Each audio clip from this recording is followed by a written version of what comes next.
Chapter 1285. At the end of the first year of Xianghu, the first snow suddenly fell. If it did not fall, it would be a heavy snowfall.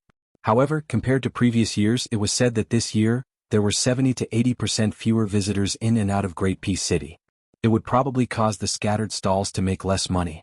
There were countless Jianghu mansions in the capital, but there was one mansion that was undoubtedly unique. Whether it was a local official who went to the capital or a scholar who went abroad to study, as long as they casually asked the people in the capital where Jianghu mansion was, the latter would definitely not bother to ask which Lord Jianghu it was and would directly give the answer. Even if it was snowing heavily and the snow on the imperial path was so thick that it could not be swept clean, the court session still continued. Also, it was a sensitive time for the crown prince to be regent. Which official would have the guts to be late? But today there was one person missing in the imperial court. Without him, everyone was shocked and absent-minded. Even the crown prince, who was in charge of supervising the country, appeared to be in a trance. This person who was absent from court for the first time did not ask for leave. It was as though he was telling the crown prince and all the civil and military officials a simple truth. If I am not coming, I am not coming. His Highness the crown prince ignored this. He did not have the chief eunuch go and ask about his well-being, nor did he fly into a rage. The Minister of Rights, Bai Gua, who could make a big fuss over a small matter, was the same. He acted as though nothing had happened. Some people wanted to use this as a pretext to make a fuss, but after hesitating for a while they did not dare. After all, even Third Jin had sewn his mouth shut today. This official who made the entire court session seem like it was not a court session was the Grand Secretary Jianghu. He and the emperor who was patrolling the borders were the most diligent people in the court. However, one was the first among the monarchs, and the other was the first among the officials. Jianghu was not feeling well today. After putting on the purple robes of the standard first rank, he suddenly did not want to attend morning court. Therefore he did not go. This old man, whose sideburns were turning white, had been sitting under the eaves since early in the morning. He did not change into more comfortable and warm clothes. The old housekeeper of the mansion had brought in a simple stove made of bamboo strips, and had added charcoal to the stove many times. In Jianghu's life, other than a few times when his good friend Tantanon forced him to drink a few cups or two, he almost never drank.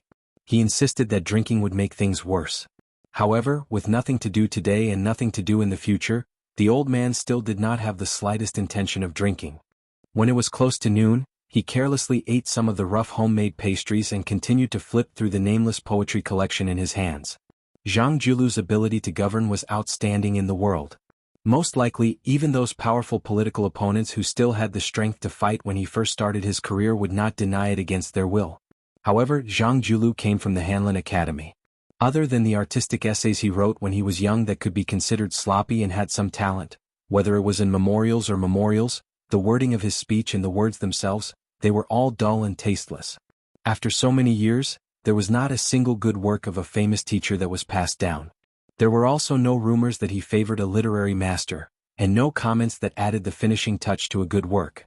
From an outsider's point of view, the Grand Secretary seemed to have a natural resistance to writing. In reality, only Huan Wen knew that his old friend Jianghu did not hesitate to write, but he would also fall in love with the good works of many scholars, especially the good sentences that added the finishing touch. Whether it was the frontier poems, the resentment poems, or the sentimental poems, the funeral essays, they all had their own preferences. They were all collected in that self-edited poetry collection. For example, the Takaoka Ouyang family's memorial to their father in Shangyin Academy, the Chu War declaration that Zhao Chongling personally carried the sword in the Battle of the Western Wall, and so on. Jianghu would occasionally flip through them. Among them was Huang Longshi's, the Yellow River runs for more than 1,000 miles to the north, the air of grievance turns into black clouds.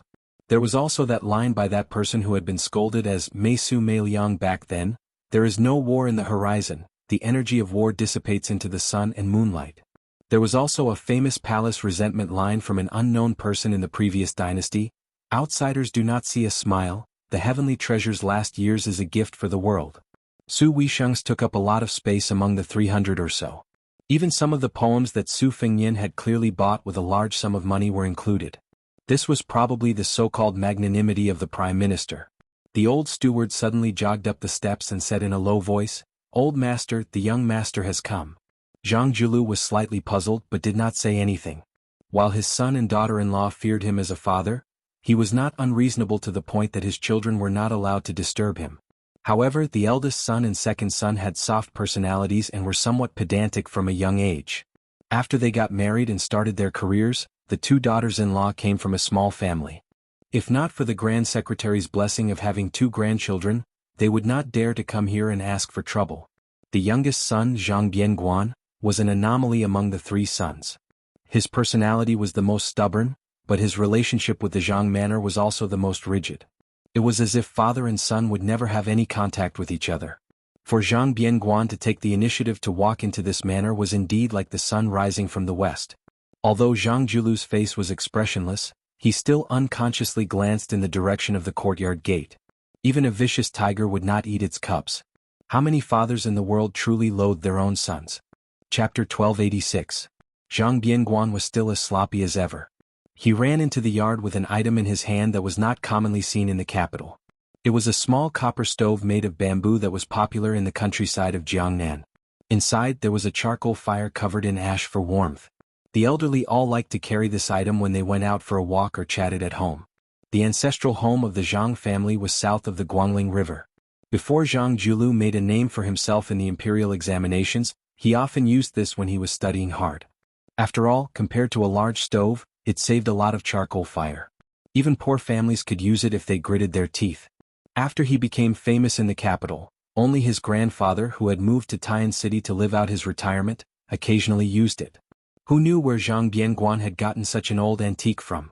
Zhang Bianguan asked the steward for some new charcoal to pour into the stove. He also shoveled some ash from the large bamboo stove under Zhang Julu's feet.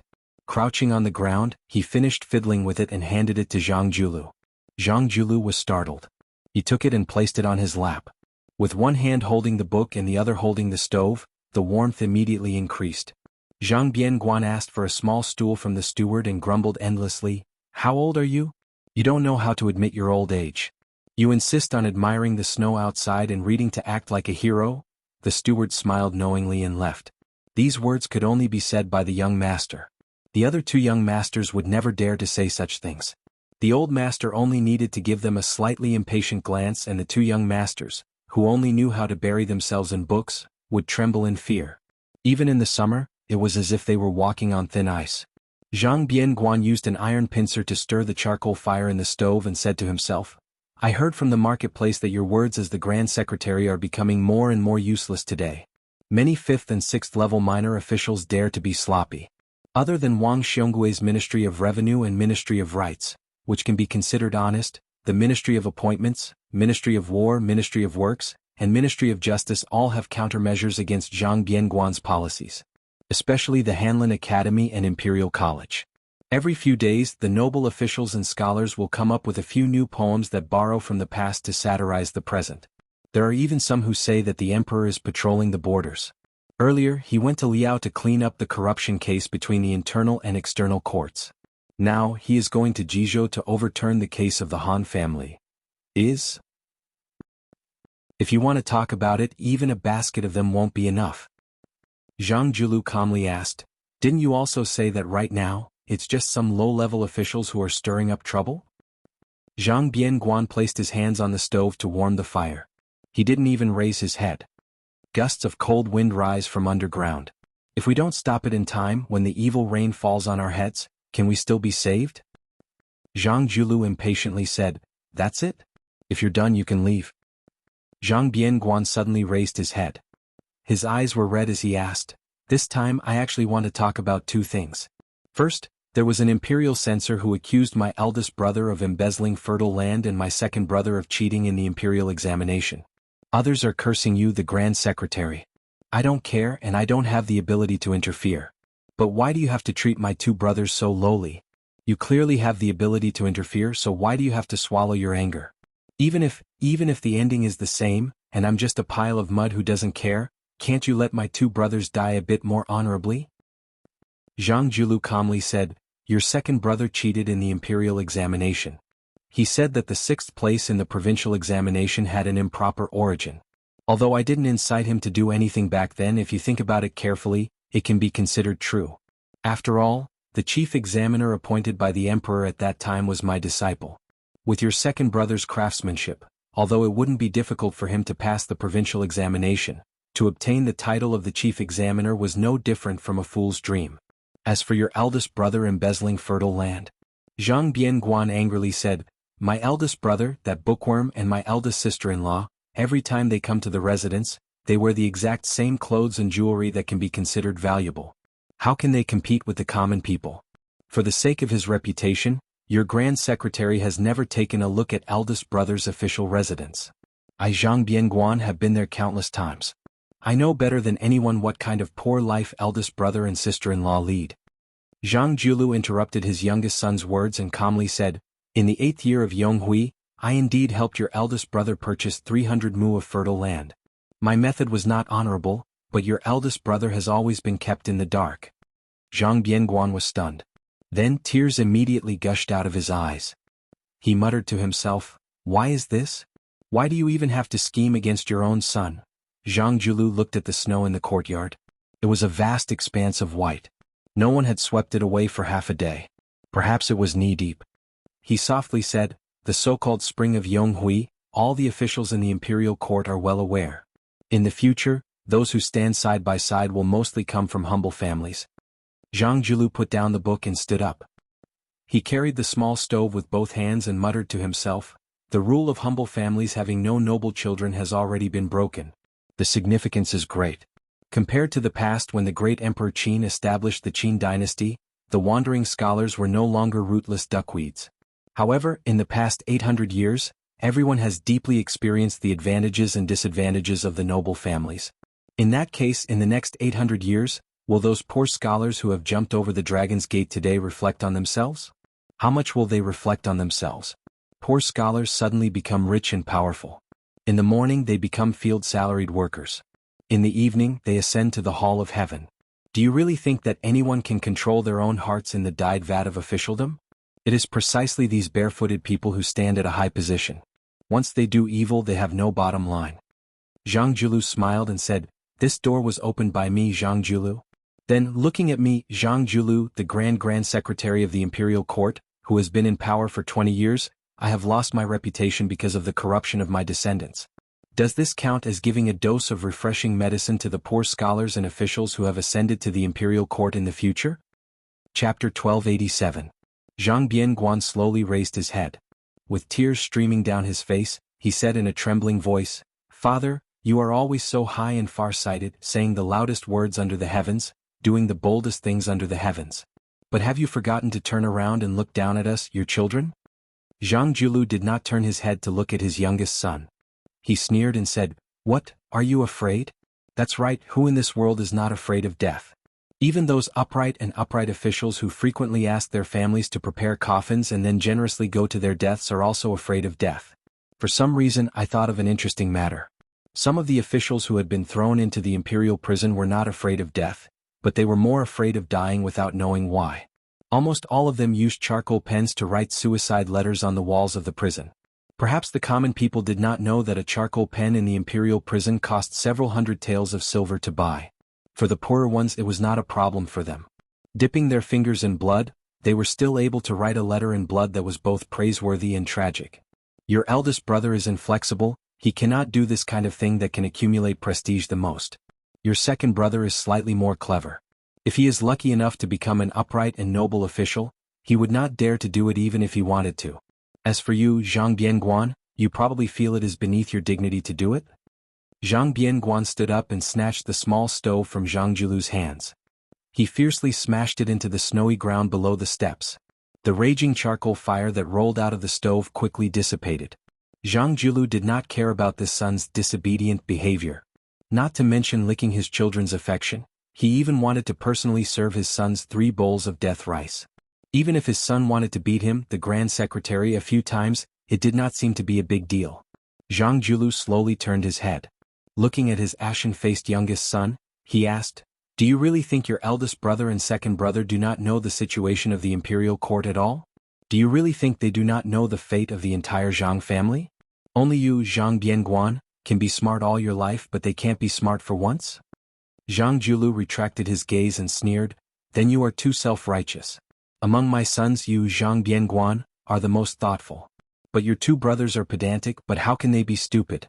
They have been influenced by the political situation for so many years. No matter how pure their thoughts are, they have long been enlightened. Zhang Bianguan squatted down and murmured, "Back then you insisted that our 3 sons could only marry women from small families. You were waiting for this day, right? If she was a woman from a noble family, she would implicate many people. When the time comes when His Majesty the Emperor wants to kill people, he will also be overcautious. You really are a rarely seen Grand Secretary with a conscience, not making things difficult for the monarch sitting on the dragon throne." Eldest sister-in-law and second sister-in-law can both be considered to be good at managing their families. These years their families can be considered to have benefited from the Zhang family's glory, profiting greatly in the open and in the dark, vaguely becoming a large family in the local counties. You even made an exception and turned a blind eye to this. Hey, you are doing this to make your conscience feel a bit better, right? Zhang Julu did not say anything. Zhang Bianguan rubbed his cheeks. He looked at the small stove left behind by his grandfather in the snow and said quietly, "Father, in order to become a good official from the very beginning at my grandparents' side, you were not a good son. Then you were not a good husband. Then when you came to our side you were not a good father. In the end you were not even a good grandfather. Was it really worth it?" Zhang Julu raised his hands and blew out a mouthful of fog. He smiled and said, "A good official?" Zhang Julu was in a daze.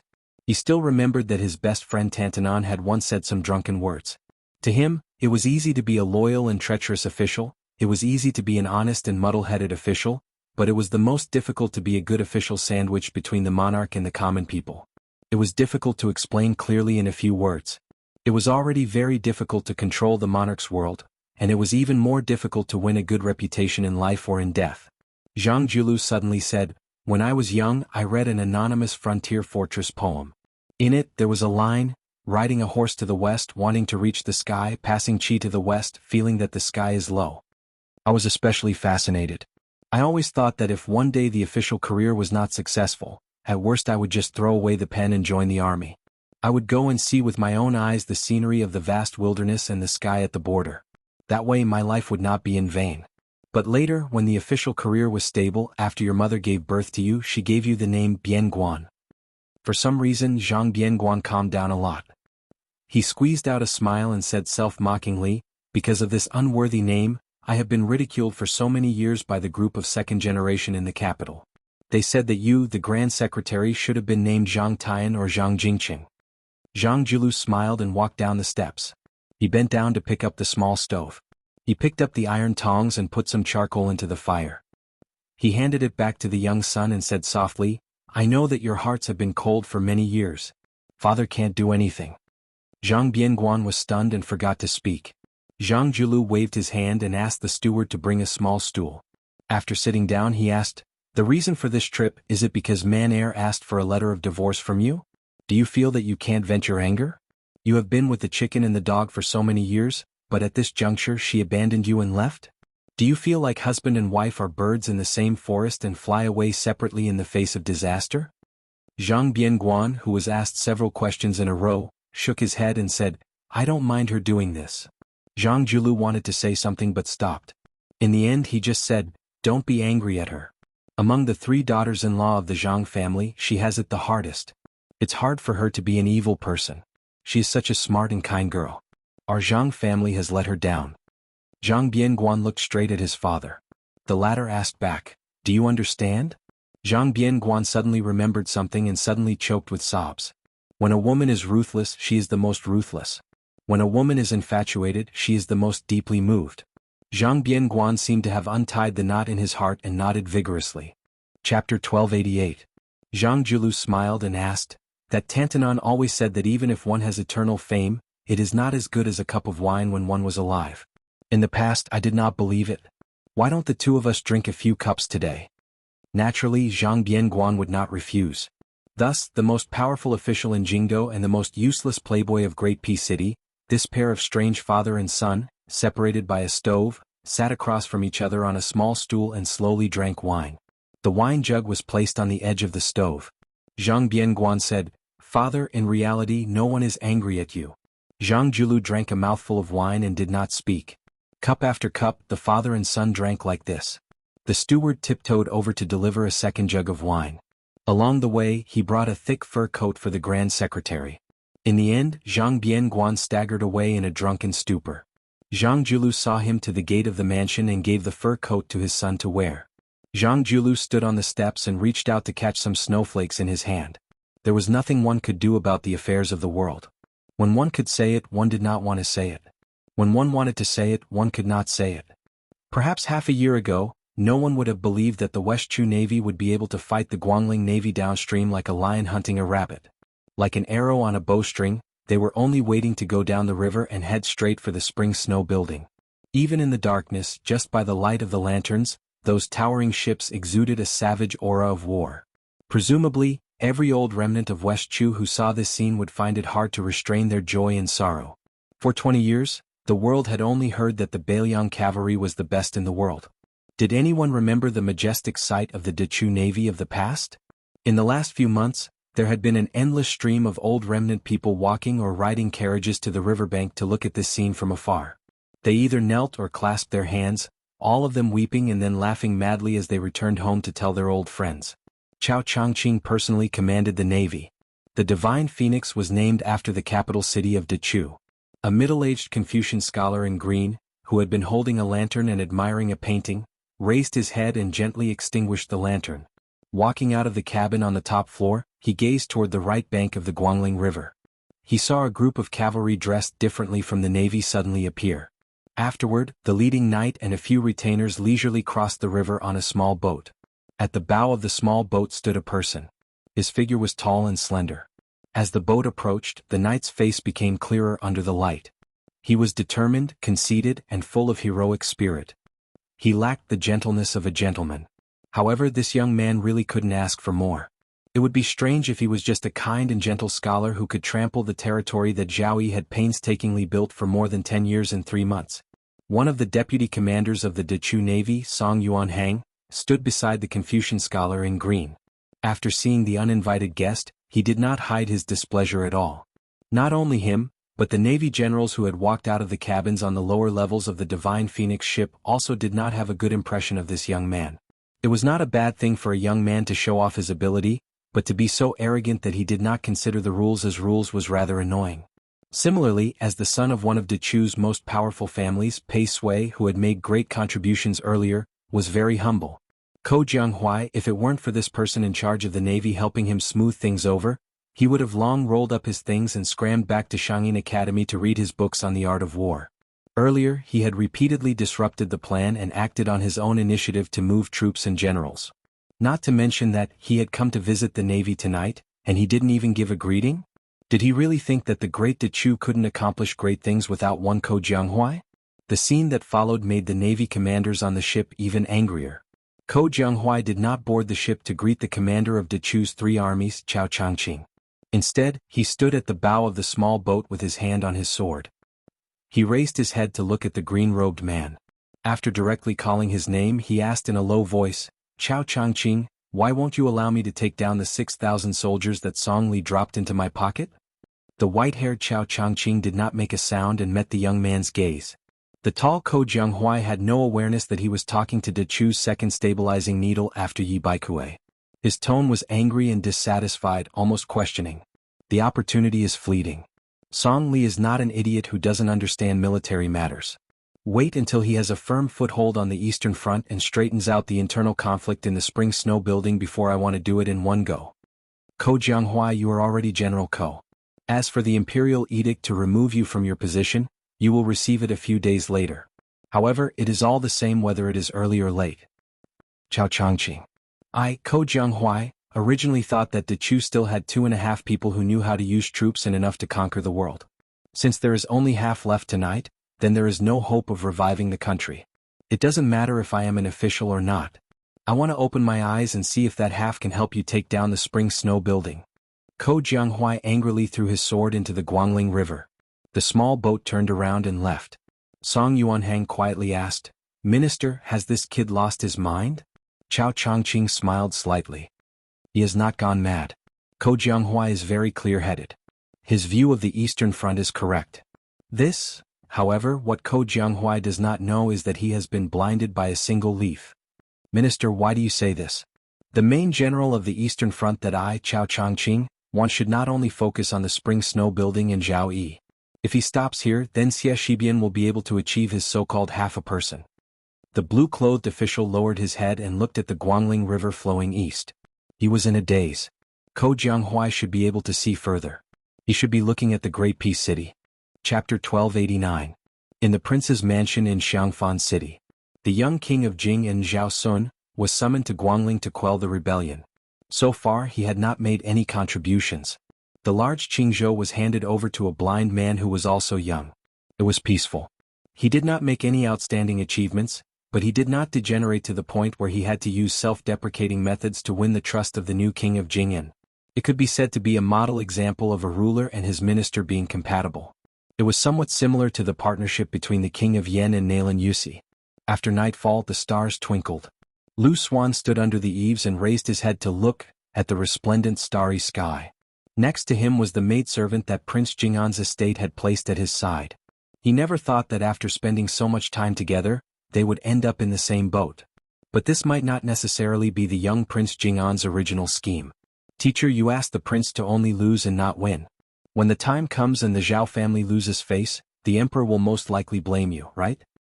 Of course he will, and it will be a heavy punishment. Then why did the prince agree? When the old and the new take over, the new emperor will bring in new officials. The close and distant relationships of the past will be overturned. Often it is not about contributions, only loyalty.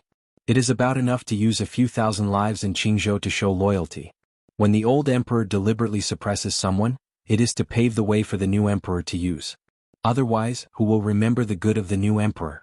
Most of the wise emperors who retired from the stage in history liked to do things in such an obscure way because they were worried that the new emperor would have no one to use. Also, chaos is inevitable.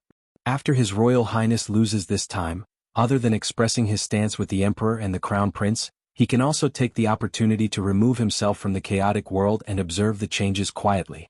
Teacher, do you count as a scholar who knows everything in the world without going out?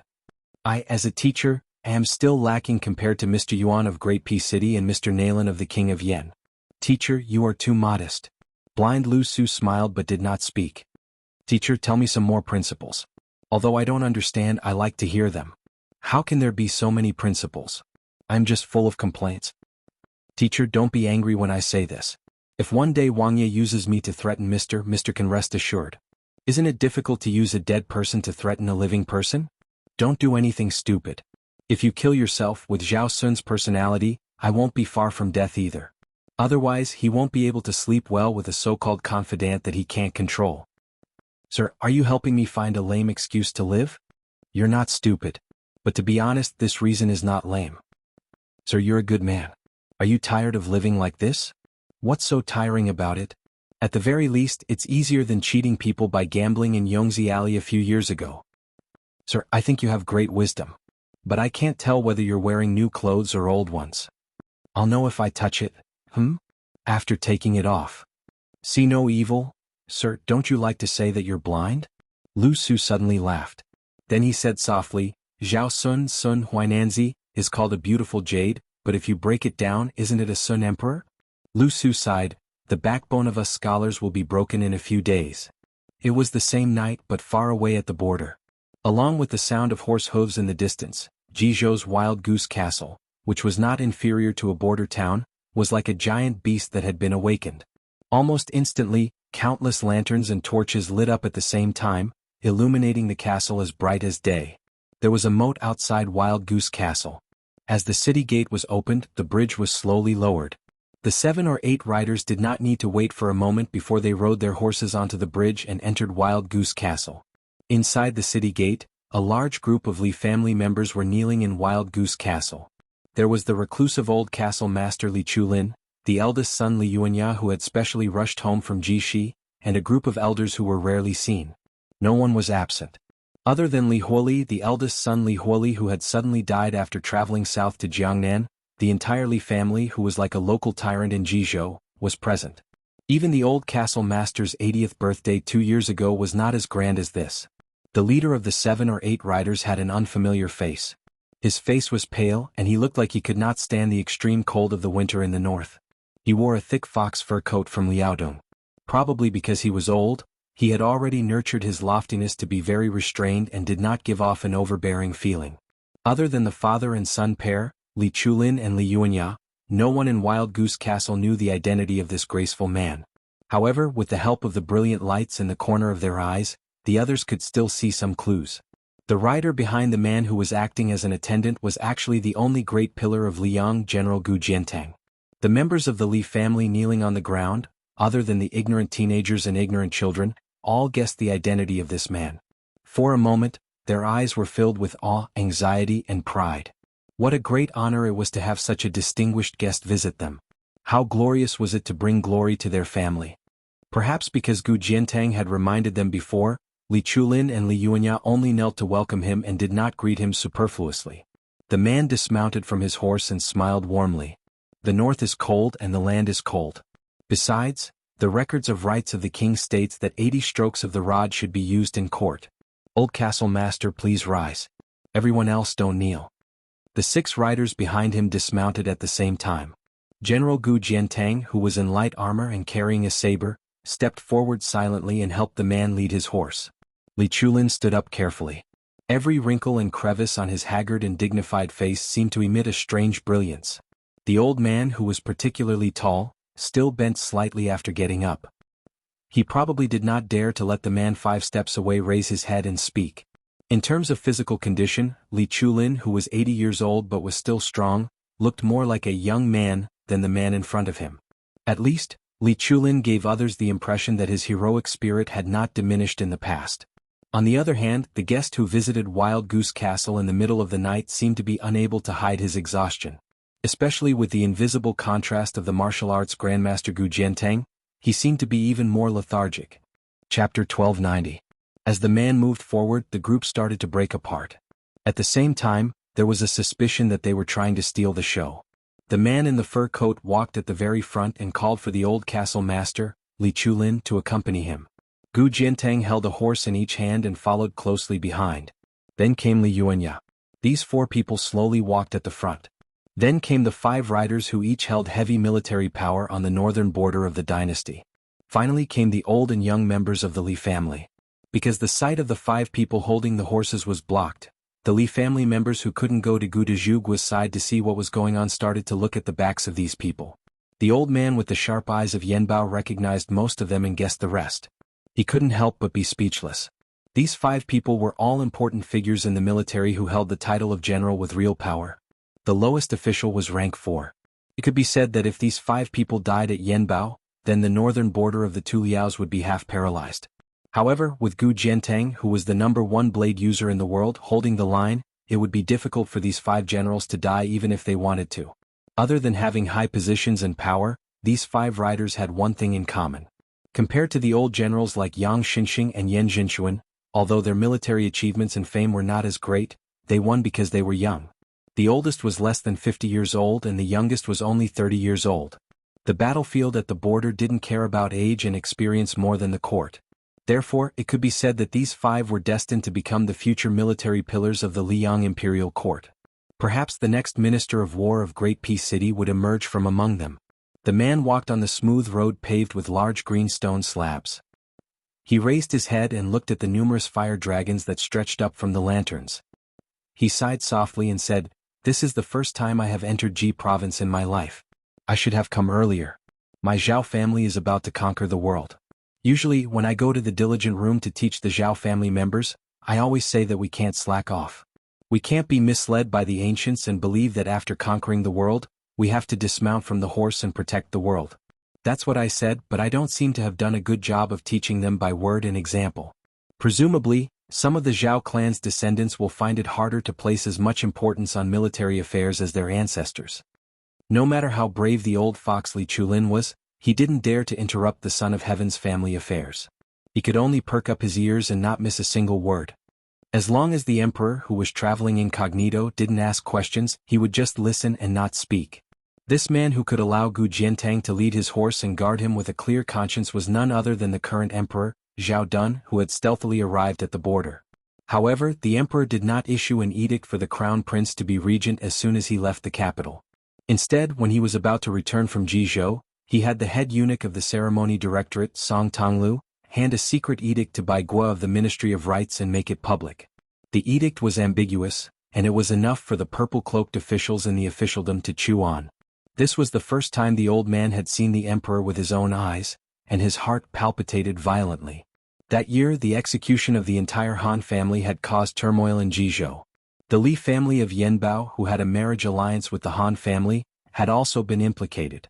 At that time, Li Chulin, who had yet to vacate the position of family head for Li Yuanya, was extremely vicious and merciless. Not only did he tie up the young couple and bring them to the execution ground in Jizhou's capital, he didn't even spare their young children. In the end, the two children who should have been surnamed Li, were beheaded along with their parents. Thinking about it now, although Li Chulin felt somewhat guilty, he didn't regret it in the slightest. Under the strife of the general situation, the lives of a few innocent people didn't count for much. In just one night, the Han family, who had been loyal for hundreds of years, had become a traitor who had betrayed the country. For the past 10 years, everyone in the imperial court had said that it was the blue-eyed grand secretary who had harmed the public interest. It had even turned into one of the most powerful crimes that the imperial censorate had used to impeach Jianghu. This made the old man, who liked to read history in his spare time, feel somewhat distressed. In the past dynasties, there had always been treacherous officials who manipulated power and deceived the public. In the end, they were executed under the law, and never dared to say how muddle-headed the emperor was. To be honest, Li Chulin admired the grand secretary who was in the center of the imperial court but kept himself clean in all aspects. If it weren't for Zhang Julu's insistence on supporting the northern border and using half of the imperial court's taxes to support the northern border, the old minister of war behind him wouldn't have been able to handle the situation so easily. As for why the current emperor had to make such an unnecessary move to visit Yanbao, after Li Chulin received Gu Jiantong's handwritten secret letter, he had a private meeting with his eldest son, Li Yuanya. There were only 3 answers he came up with. Firstly, the imperial court of Zhao, or rather the emperor, had to provide evidence that could convince the public in Ji province in order to redress the Han family's innocence. Yanbao was an old and wealthy family that had been rooted in Ji province for generations, and was also one of the victims in the past. If the Li family stood out and spoke at this critical moment, it would be more ironed out than the impeachment of the right chancellor of the imperial college. It would also win more sympathy from the imperial court. It was an irresistible trend for everyone to push the wall that was down. However, not everyone had the right to push the high wall of the Zhang family that had stood in the imperial court for over 20 years. Furthermore, the Yuzhou side was restless. Currently, there were some extreme actions that crossed the border. Tens of thousands of riders had entered Ji province. Naturally, the imperial court would have to guard against the young man from Bailiang's Su family. With the departure of the old general of Ji province, Yang Xinxing, the Li family of Yanbao, who had 7,000 to 8,000 private soldiers, would naturally fall into the eyes of the imperial court. Both father and son guessed that it was a personal matter of the emperor. After the previous 2 times where he personally led the troops and returned with no results, the current emperor had never patrolled the borders. He had not even gone to the prosperous Jiangnan. The people mistakenly thought that the current emperor only cared about internal affairs and did not care about military exploits on the borders. This was definitely the view of a country bumpkin. Li Chulin had always believed that the current emperor had an extremely strong desire to conquer Beimang, because this was the only feat that could prove that he could stand shoulder to shoulder with the late emperor. Emperor Zhao Dun gradually ascended along the green stone path. Yanbao's path also had the reputation of being the path of blue clouds. All the officials of Ji province would take this path in hopes of good luck. However, to the person sitting on the dragon chair, the meteoric rise that the officials dreamed of was not even worth mentioning. Li Chulin was shocked. It was said that the emperor did not forget to train his body in addition to working hard. The people of Ji province all thought that this man, who was only 50 years old, could continue to sit on that chair and look south for another 10 to 20 years. How could his physical strength be so weak? He actually had to pant after every 100 steps? Could it be that the prosperous Li Yang was about to change? It had to be known that Li Yang could not be considered peaceful. There were internal and external troubles. Outside, there was Beimang's million-strong cavalry eyeing them covetously. Inside, there was the revival of Westchu. Even more inside, the imperial court was in a state of crisis. Everyone was in danger. If something were to happen at this time, Li Chulin did not dare to think any further. He was afraid that the emperor beside him would notice if he revealed even the slightest abnormality. Yanbao was like a mountain. It went up layer by layer and climbed steadily. His Majesty stopped to rest at a pavilion with a wide view halfway up the mountain. He reached out and tightened his grip on the thick fur coat. After a long silence, he glanced to the west and suddenly said, "Old Castle Master, you must have a plan to deal with my uninvited visit. However, you are probably overthinking and wrong. I might as well tell you the truth. The reason I came to Yanbao was to take a closer look at that place." The old fort master of Yanbao Castle seemed to be shocked. He subconsciously straightened his back and then quickly bent down heavily. The old man, who was used to the ups and downs of life, trembled in fear and did not dare to speak. The emperor waved his hand. Gu Jiantang walked forward a few steps. Li Chulin tactfully retreated and waited at the bottom of the steps. The emperor coughed a few times. His tone was somewhat difficult. "Jiantang, I have changed my mind. Follow me back to the capital tomorrow. When the time comes, you will send him off. Since I do not dare to see him, and none of the civil officials in the imperial court are worthy, I have thought about it. Only you, a general with the title of Pillar of the State, are worthy. I actually know a little about the thoughts he has buried deep in his heart." Gu Jiantang said calmly, "Does your majesty have any words to pass on?" The emperor hesitated and said self-deprecatingly, "Just tell him that the Dun in Zhao Dun's name is worthy of the world. Only he, Zhang Julu, is ashamed." Chapter 1291. The arrival of the Emperor Zhao Dun and the Crown Prince Zhao Zhuan took advantage of the situation to govern the country. The Liyang court did not become turbulent because of this. On the contrary, under the direction of the Crown Prince Zhao Zhuan, as well as the strong support of the Crown Prince Yin Maochun and the other Eternal Hui Spring officials, the court even showed signs of greater vitality than before. Zhao Zhuan showed the same diligence as the current emperor. He never missed court meetings, sat through the night, and frequently summoned his officials. The Crown Prince did not disappoint and showed the presence of a wise ruler. Imperceptibly, the heavy haze that covered Great Peace City at the end of the first year of auspicious talisman faded slightly. Under Zhao Zhuan's management, a series of dazzling and far-reaching changes in power unfolded in the center of the dynasty. Qi Yanglong, as everyone expected, became the head of the Secretariat, which had always been empty, and became an extremely rare prime minister in Liyang's history. Together with Zhang Julu, the leader of the Secretariat, he was called the Grand Secretary by the people of the capital. Wang Xiongui, who had always been a tiring official in the capital and had been promoted to Minister of Revenue, was sent out to become the Guangling Taoist administrator. At the same time, Zhao Yuling, who was also from the Yonghui era, resigned as the Minister of Personnel and was promoted by half a rank, entering the Secretariat to assist the old head of the Secretariat Qi Yanglong. Yin Maochun, the head of the Hanlin Academy, who had always been known as the Crown Prince but was actually only a rank 3 official, finally took a substantial step forward. Not only was he given the title of Grand Secretary of the Hall of Harmony, ranked second out of the 6 Grand Secretaries of Liyang, he also took over as Minister of Personnel. With the Beijing investigation and local reviews as a foundation, the Liyang court was not surprised by this move.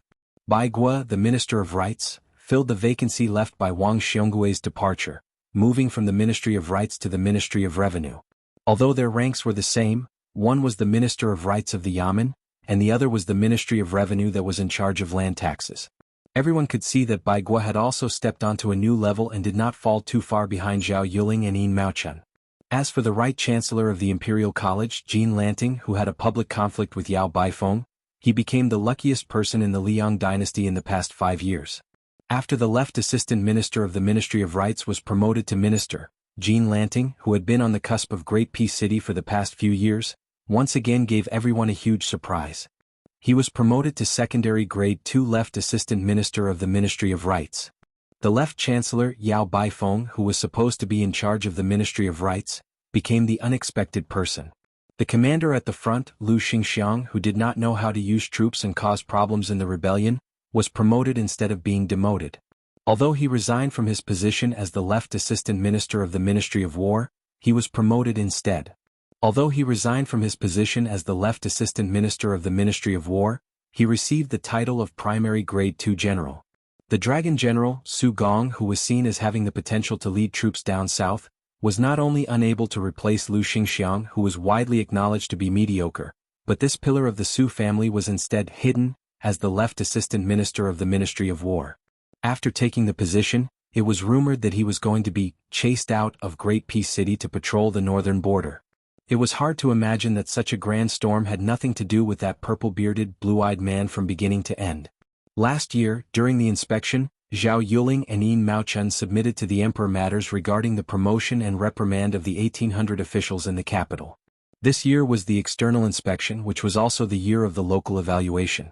After Yin Maochun returned to the capital a while ago, he quickly ran into the emperor on his border patrol.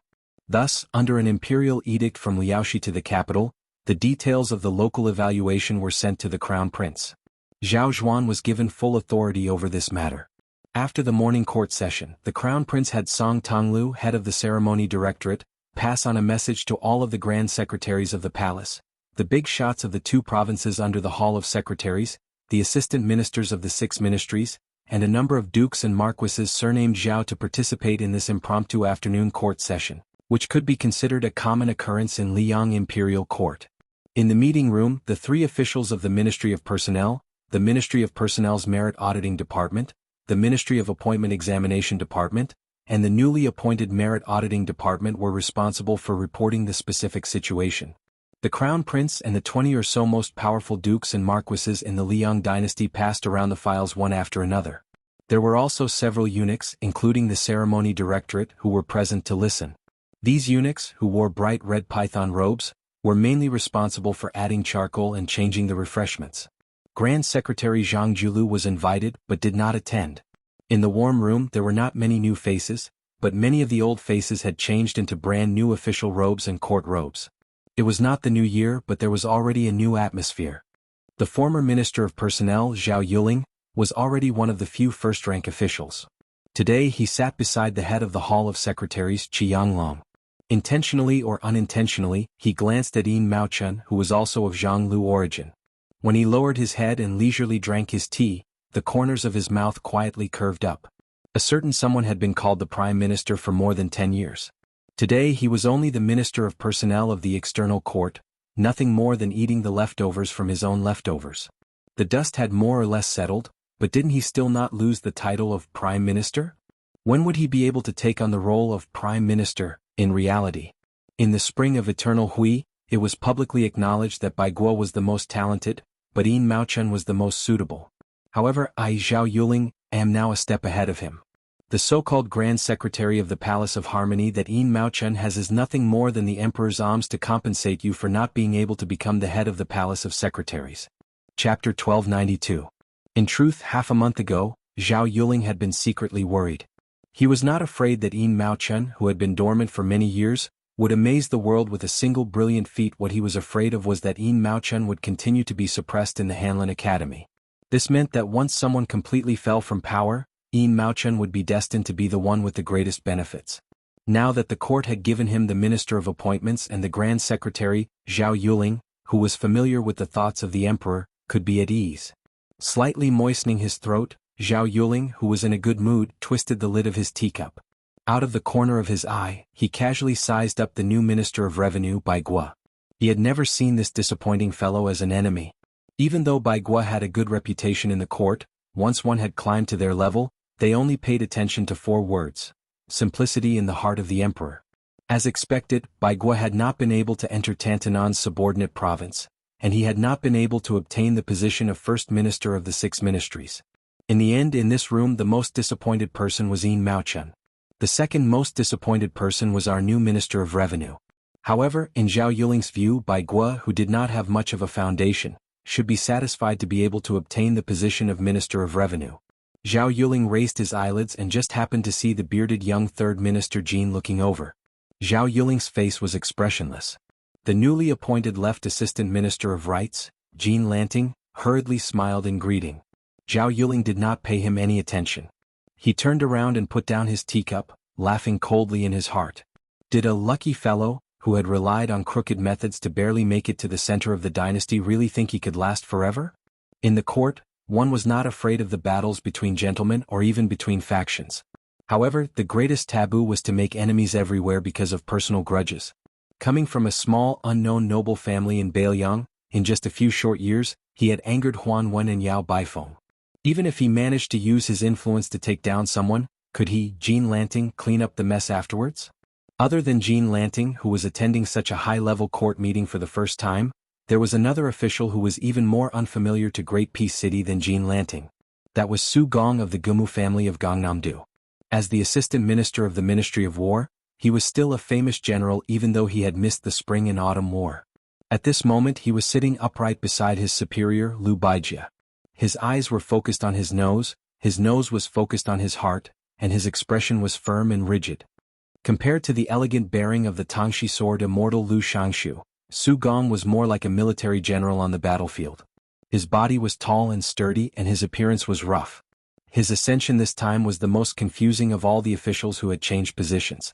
Logically speaking, Su Gong did not have any great achievements, nor was he Gu Jiantong's direct line of command. He did not have any big tree in the court that he could rely on, so he should not have been included in the Jingdo court. But this time he had suddenly appeared out of nowhere, and then was quickly expelled from the capital. This made Su Gong seem even more like a joke.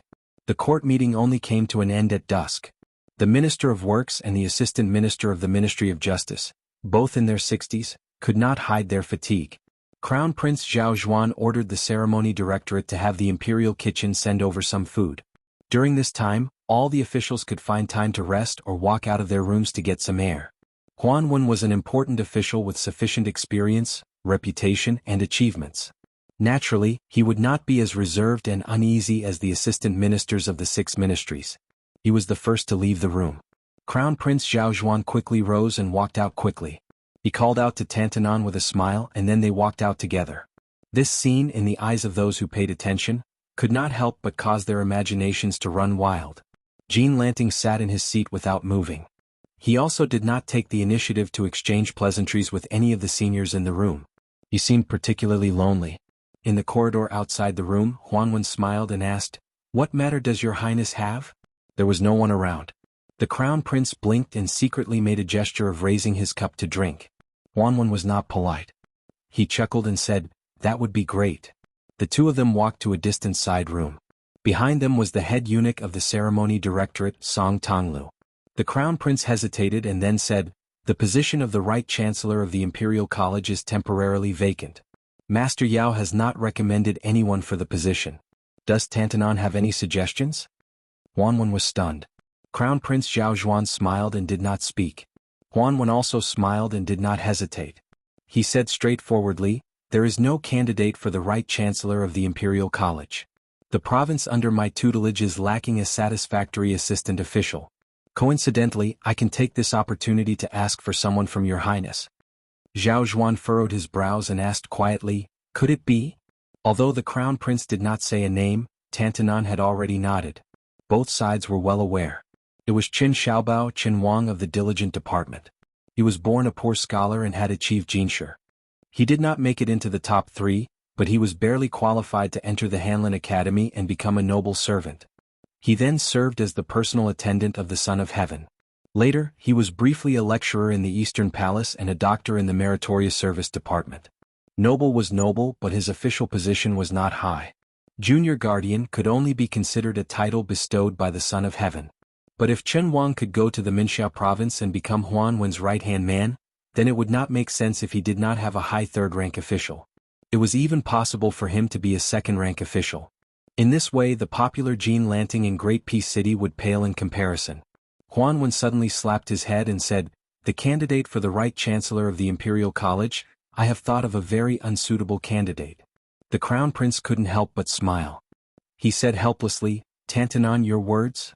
Huan Wen laughed loudly and didn't say anything else. But once again, both sides were well aware that the 2 official positions had been decided before the wine was even drunk. One was Qin Wang going to the Minxiao province. The other was Sun Yin going to the Imperial College. They both seemed to come from Beiliang. Chapter 1293. In the past, the Liang dynasty, which had been belittled as the Northern Barbarians, was not like West Chu, which had flourished in its literary style. It had never had the position of Grand Tutor or Grand Tutor. After unifying the Central Plains, it was still like this. Furthermore, to prevent the officials from monopolizing power, even the 2 provinces under the Hall of Secretaries were empty. Until recently Huan Wen and Qi Yanglong broke the old rule. The Diligent Room was the study place for the sons and grandsons of the Emperor and the sons and grandsons of the Emperor and the Marquis. The teachers who gave lectures here were all virtuous scholars with both ability and political integrity. It's just that their official rank was not high, so much so that some of the famous scholars who were of the same rank were barely qualified. Even the head of the Diligent Room, Qin Wang, only had the title of junior protector above his head. His actual salary was even lower than that of a normal servant of the Hanlin Academy. Thus, when Qin Wang appeared out of nowhere and took over the position of junior protector of the Diligent Room, Tai and City only thought that a little prime minister, second to Yin Maochun, had appeared. He would have to train step by step for a decade or two before he could truly enter the center of power. However, a rumbling rumor quickly spread. Not only did this person have to immediately rush to the Minxiao province to take up an important position, he might even steal food from the tiger's mouth from Yin Maochun, who had controlled the Hanlin Academy for decades. As if to prove this rumor that came from an unknown mansion in the capital, Tantanan and the Imperial College's left chancellor, Yao Baifeng, visited Qin Xiaobao together. It was said that they had a good chat and became friends despite the difference in age. Looking back at Third Minister Jin, compared to the previously unknown Qin Wang, although he was riding on the crest of success, he had never received such special treatment among the top officials of the dynasty. From this, it could be seen that Qin Wang's ability to raise Wang was far more natural and smooth than Jin Lanting. In a moment, Wang County Street in Tai and City was filled with nobles and relatives of the emperor. This originally inconspicuous little county manor was suddenly filled with people and carriages. The grandfather of Qin Wang's wife was not from the legitimate line of the previous emperor. He was a lowly person and his words carried little weight. However, during the Spring and Autumn War, he stood firmly behind the previous emperor and waved the flag and shouted for him. The eldest son of the first wife could inherit the title of Commandery Prince of Chai. Qin Wang's wife, as the daughter of the Commandery Prince of Chai, should have been demoted to a county princess. However, the emperor remembered the loyalty of the two generations of Chai Commandery princes and made an exception and arranged for her to marry Qin Wang. Now, it was not only Qin Wang but the Commandery Prince of Chai Commandery Prince's skills of Chai Commandery Prince. Qin Wang and the Commandery Princess had already moved out of the prince's mansion. Their new mansion was not far from each other. If his wife wanted to go back to her parents' home, it would only take the time to drink a cup of tea. At first, Prince Chai was afraid that his daughter's frequent visits would make Qin Wang unhappy. However, as time went by, he discovered that his virtuous son-in-law's breadth of mind was indeed extraordinary. Now that Qin Wang was the junior guardian and was about to enter the Minxiao province, which was gradually becoming more and more powerful, he did not have the slightest bit of arrogance that was common among the children of poor families. Because the Qin mansion was closed to visitors all year round and did not see any strangers, this was an iron rule set by Qin Wang before he became famous.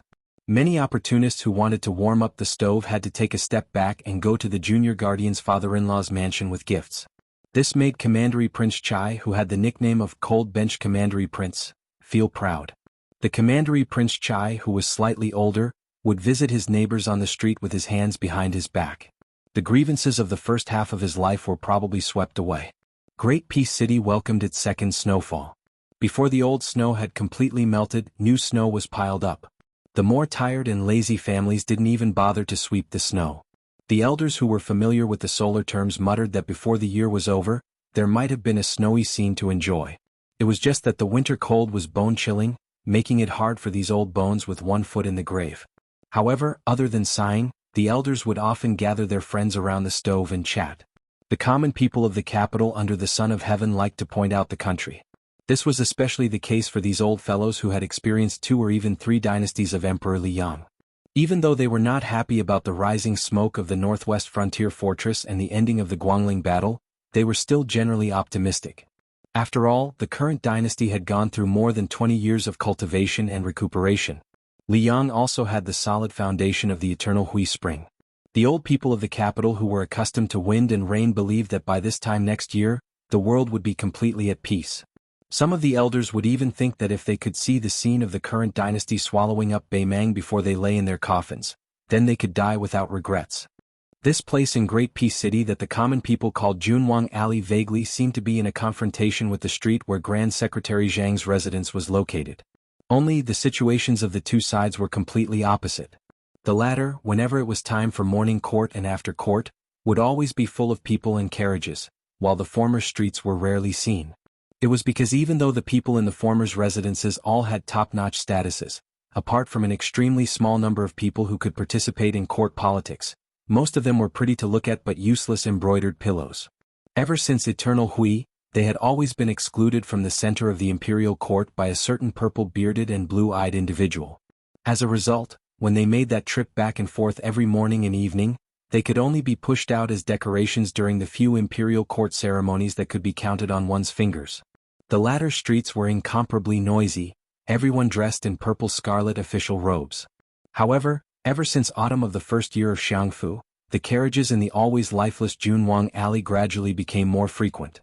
This place that was originally used to standing on its own mountain began to accept many new faces. Under the twilight, the young master of the Qin Manor that was previously considered to be at the bottom of Junwang Alley took the initiative to bring an unfamiliar guest home. The manor's gatekeeper was an elder who had served the old Junwang Manor for generations, but he still couldn't recognize who this middle-aged man who was still dressed in court clothes was, to actually be able to make the master treat him so seriously.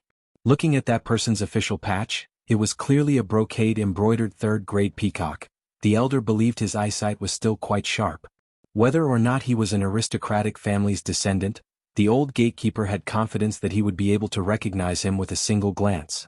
He carefully sized up this fella who crossed the threshold with his master, always feeling like this person's aura was a bit contradictory. He was clearly a civil official, yet he seemed like a military general who had just walked out of the battlefield, yet he also didn't seem like those crude people who often entered and left the Ministry of War's Gu hut and made a fool of themselves. The number of servants in the manor was just enough to ensure that the 4 courtyards of the manor could operate without hindrance. Thus, when Qin Wang and his guest entered the manor and walked all the way to the study, they didn't encounter anyone. Not to mention the luxurious mansions built according to the standards of a prince, even the nearby Junwang mansions that had 3 roads and 5 courtyards, according to the ancestral system, were all bustling with people coming and going at this banquet. In the heavy snow, there was no reason to hold a bowl of wine, invite 1 or 2 close friends, and have a high status to talk to one's heart's content. On the contrary, this Qin Manor, which paled in comparison in terms of size, had the richest courtyard with a profound artistic conception. After the host and guest sat down, a tall woman of middle age rushed over when she heard the news. When she entered the room, her husband was personally brewing tea. The flame in the stove flickered slightly, and the pot of water gradually boiled, adding some warmth to the slightly cold room. Qin Wang raised his head and glanced at his wife. With a smile, he introduced, "This is Assistant Minister Su of the Ministry of War." Regardless of status, there were no ignorant and ill-informed people in Junwang Alley. The woman who had been conferred the title of Princess Changel immediately knew of the multiple identities of the visitor. General of the Dragon, Su Gong, the pillar of support of the Gumusu family, and a young and strong general whose prestige ranked among the best in the Liang army. Presently he was ridiculed by everyone in Junwang Alley as the new wife of Great Peace City. She had also heard that this assistant minister Su was not very well liked. Although it could not be considered a public promotion or a hidden demotion, it was as difficult as ascending to the heavens for him to successfully integrate into the capital's court as quickly as the Tangxi sword immortal, Liu Baijia. The woman, whose real name was Zhao Song, had never been interested in court politics. As usual, she did not think deeply about why her husband had brought this assistant minister of the Ministry of War home. The visitor was a guest, so she naturally knew how to respond. She could not lose face for her husband. Thus, after a tepid greeting to Su Gong, she hurriedly took over Qin Wang's task of brewing tea. After pouring 2 cups of tea for the 2 men, she immediately bid farewell and left. Su Gong joked, "Junior Guardian has good fortune. We really can't be envious." Su Gong had always been a proper local official. He had never purposely built any connections in Great Peace City, where it was easier to become an official if one had connections in court. Just as the rumors said, he was able to enter the capital this time because he had relied on the elders of his clan and a number of seniors in Gangnam-do to sell their old faces, to beg for this position. His path in the future was really up to the teacher to lead the way, and cultivation depended on the individual. Thus, after he entered the capital, he was extremely restrained and reserved. He almost never left his home. The reason he was able to get in touch with Qin Wang was because Qin Wang had once interacted with Su Gong when he was assisting Yin Maochun in the great plan of conducting the local examinations. They were friends and regretted not having met earlier. At the time, Su Gong could never have imagined that Qin Wang would rise so quickly and become one of the important officials in the center of the dynasty. Qin Wang was not too humble. He nodded and smiled. "My wife's personality is one of the better ones among the many golden branches of the Zhao family." Qin Wang paused for a moment. His expression was gentle as he subconsciously added, "I cherish it." Su Gong hesitated for a moment and then asked, "Forgive me for asking, but although my clan has hoped for many years that I would one day enter the Ministry of Military Personnel, for some reason, the elders in my clan were very surprised that I was summoned to the capital this time. In particular, Elder Yu gave me the words half fortune and half misfortune. In his words, there was an inexplicable sorrow about the unpredictability of the world. It is clear that Gangnam-do hopes that I, Su Gong, can enter the capital, but whether or not I can enter the capital is not something they can control. Junior Guardian, did anyone in the capital put in a good word for me? If one could speak, they would speak. This was the friendship of a gentleman. Su Gong knew that his direct question was not in accordance with the rules of an official, but he believed that he was sincere in his friendship with Chen Wang and did not bother to hide it. Chen Wang smiled and pointed at himself. Su Gong was stunned. Chapter 1294. Chen Wang straightened his expression and said, "When the Yu family first entered the capital, there was no doubt that they had the intention of introducing Brother Su to the capital. They also had some plans. For some reason they did not follow up. In my view, at the last moment they felt that Brother Su should not come to Great Peace City for now. At the time, I had not entered the diligent department as junior protector and was still sitting in the position of merit examiner of the Ministry of Appointments. I was in my position and said some things to His Highness the Crown Prince.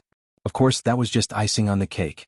If not for Brother Su's own abilities allowing me to exaggerate, His Highness the Crown Prince would not have any ideas." Su Gong didn't know whether to laugh or cry. Chen Wang said honestly, "Yu Jiankang of Shang Pillar State has his considerations and I have my own thoughts. The situation is unstable and I feel that with Brother Su's talent, if not now, when will you come out? Does Brother Su want to miss the spring and autumn war again after missing it once? Let me ask, how many more 20 years and opportunities do Brother Su have to miss? Of course, I also understand Shang Pillar State's cautiousness. They treat Brother Su as a rare commodity and wait for the situation to deteriorate further. Maybe at that critical moment, an assistant minister of the Ministry of War will not be able to send away a hidden dragon general like you." Su Gong nodded and said, "I will listen to Junior Protector's words." Chen Wang smiled and said, "So this time, Brother Su has been forced to patrol the borders and become the laughingstock of Great Peace City.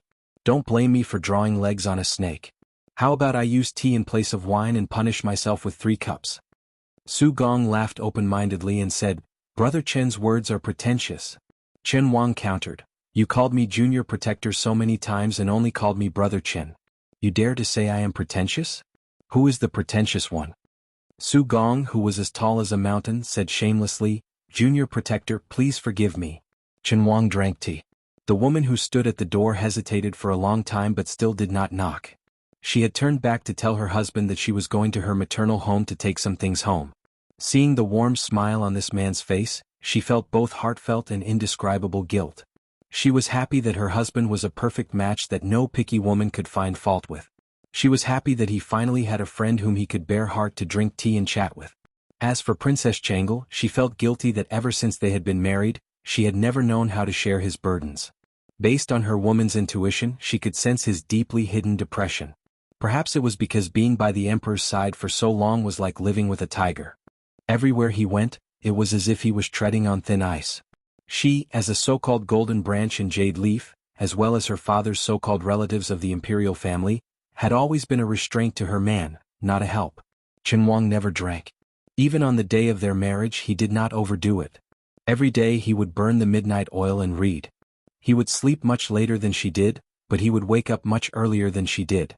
It was as if he always had endless books to read and endless government affairs to deal with. But what was rare was that he never made her feel left out. Although she was not an intelligent woman with exquisite thoughts, she was not stupid. She believed that he truly cared for her and would not flirt outside. Chen Wang's self-respect was unsurpassed in the dozens of manors in Junwang Alley. He cared about her. She loved him very much, but she did not know what to do for him. In the room, the 2 most talented men of the Liang dynasty were drinking weak tea and talking without restraint. She quietly left.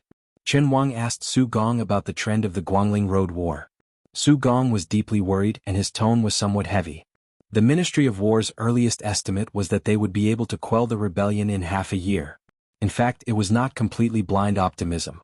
If Yang Xinxing and Yan Jinchuan had not won a great victory at the time, as long as they had held on, then West Chu's revival would have been tantamount to a slow suicide. However, the 2 old generals' defeat facilitated the sharpening of West Chu's new blade. This allowed the 2 young geniuses, Xia Shibian and Ko Jianghu, to have enough leeway to grow from battle to battle. The more they fought, the braver they became. Now that West Chu's wings are growing, it will be very difficult to end the war quickly. In addition, the commander-in-chief, Lu Xingxiang, has always been a figurehead. His true enemies are not only West Chu's rebel army, but also the intrigues of the imperial court and the struggle for power within the army. On the other hand, West Chu's side is united as an impregnable fortress. With one side weakening and one side strengthening, this war will be difficult to fight. Fortunately, the imperial court did not push all the blame onto Lu Xingxiang and did not change the commander-in-chief. Otherwise, Qin Wang nodded and said, His Highness the Crown Prince said that he has already mentally prepared himself for the remnants of West Chu's army to attack the capital. Su Gong turned pale with fright and hurriedly looked around. Qin Wang said calmly, Don't worry. Even if these words reach His Highness, nothing will happen to you and I. His Highness still has this bit of magnanimity. Su Gong's emotions were surging. Qin Xiaobao's simple words had revealed too many secrets. On the surface, it was praising Crown Prince Zhao Zhuan for his magnanimity and his negative attitude towards the West Chu war. The deeper meaning was that Qin Wang was sending him a hidden message. His Highness the Crown Prince was a magnanimous heir and worthy of Su Gong's allegiance. If he dug deeper, Su Gong felt a chill run down his spine. The Crown Prince was only supervising the country at a sensitive time. The Emperor was still alive. Was it not too early to persuade or remind an assistant minister of the Ministry of War to take a clear stand? Could it be that there was some kind of mystery behind this? It had to be said that in these years, there had never been any shocking secret information from Great Peace City that the Emperor was unwell. Could it be? Just as Su Gong's mind was in a fierce struggle, Qin Wang seemed to have just said a few casual words and quickly jumped to the next question. Then how long can Bailiang defend? If the northwest gate cannot be defended, how will it be defended next? Su Gong was experienced and ruthless. Qin Wang, who was sitting silently across from him, did not move. His expression did not change at all. He naturally had a plan for this kind of matter.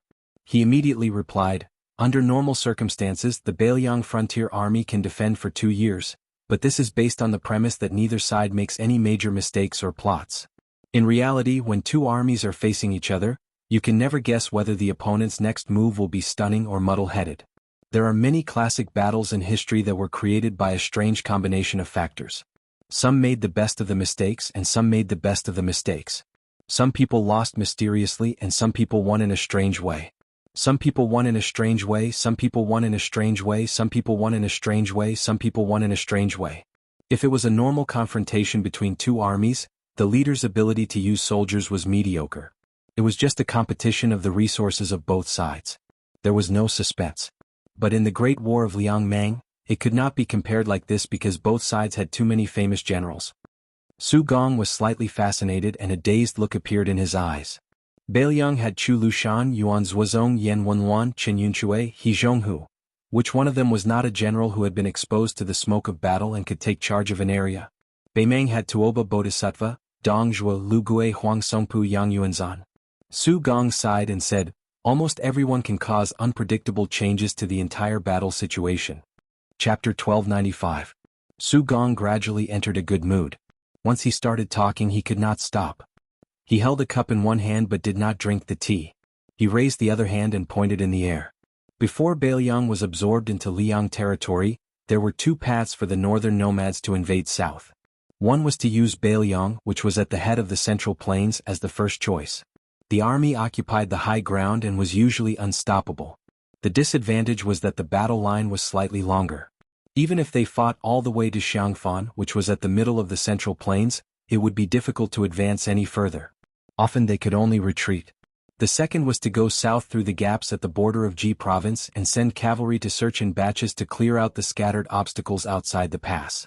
On one hand they would cover the army and on the other, they would pillage villages and force the Central Plains dynasties to retreat to their strongholds. Right now, the Northern Mang seems to have chosen an unwise path, but in fact, choosing short-term troubles and abandoning long-term considerations is a method they have no other choice. The Northern barbarians are determined to attack our dynasty, and there is no better plan to speak of. There are only two options to choose from. The Northern Mang can't afford to drag it out, but our dynasty can afford to drag it out. If we wait until the Guangling Path and West Chu are destroyed before the Northern Mang starts the war, then we really won't be able to fight. A central plains with a stable interior and a central plains imperial court that was eager to make progress was undoubtedly the nightmare of the nomads in the north. If Beimang attacks their western front first, which is the two Liao defense lines that our court built with half of our dynasty's national strength, outsiders may think that this line is closest to Graydon City and that Beimang should use their troops this way. However, the truth is that Beimang will not be able to go south at that time because Beiliang's 300,000 border army will definitely respond to the two Liao on the eastern front and initiate an attack on Beimang's southern court. Once the Beiliang cavalry wantonly enters the heartland and enters the grasslands, even if the Beimang army is lucky enough to advance all the way to Graydon City, they will not be able to return. Not only will the southern court be gone, but even the northern court will be destroyed. Since Beimang has chosen the stubborn Beiliang as their breakthrough point, let's take a step back and say that if Beimang really manages to defeat Beiliang, it is not yet time to take a breather because there will be two fierce battles soon to be fought. The most fatal thing is that these two battles are happening at the same time. Beimang, whose strength has been greatly damaged, has no choice but to fight on two fronts. Western Shu has Qin Zhibao holding the fort, and the eastern front has General Gu Jiantang leading the army. In front of Beimang they are not soft persimmons. If we take another step back, Qin Zhibao is unable to contain Beimang, and Gu Jiantang's supposedly impregnable eastern front is completely destroyed. So what? Graydon City will be given to Beimang. Our dynasty still has the strength to fight. At this point, Su Gong's hand suddenly pulled from north to south. We can retreat to the south of Guangling River in one go. Don't forget that we still have Zhao Bing's battle-hardened army. With Zhao Bing's army as the core fighting force, His Majesty can easily gather an army of 500,000. It is not a difficult matter. Su Gong suddenly laughed self-deprecatingly. Speaking of which, Beimang can really force us to this point. They are quite capable. If they win the world in the end, Su Gong, will accept it wholeheartedly. The worst that can happen is that we die in battle. Qin Wang said softly, there is a prerequisite to all of this. Su Gong was silent for a moment and then nodded. The prerequisite is that Beiliang is willing to fight to the death. Qin Wang muttered to himself, I know that person is willing. Su Gong grunted. There is no other way. He is Su Zhao's son. Anyone can retreat but not him. Qin Wang smiled slightly and said, it is very difficult for me to connect the young master who spent money to buy poems from me to the king of Beiliang who dares to fight when he says he wants to.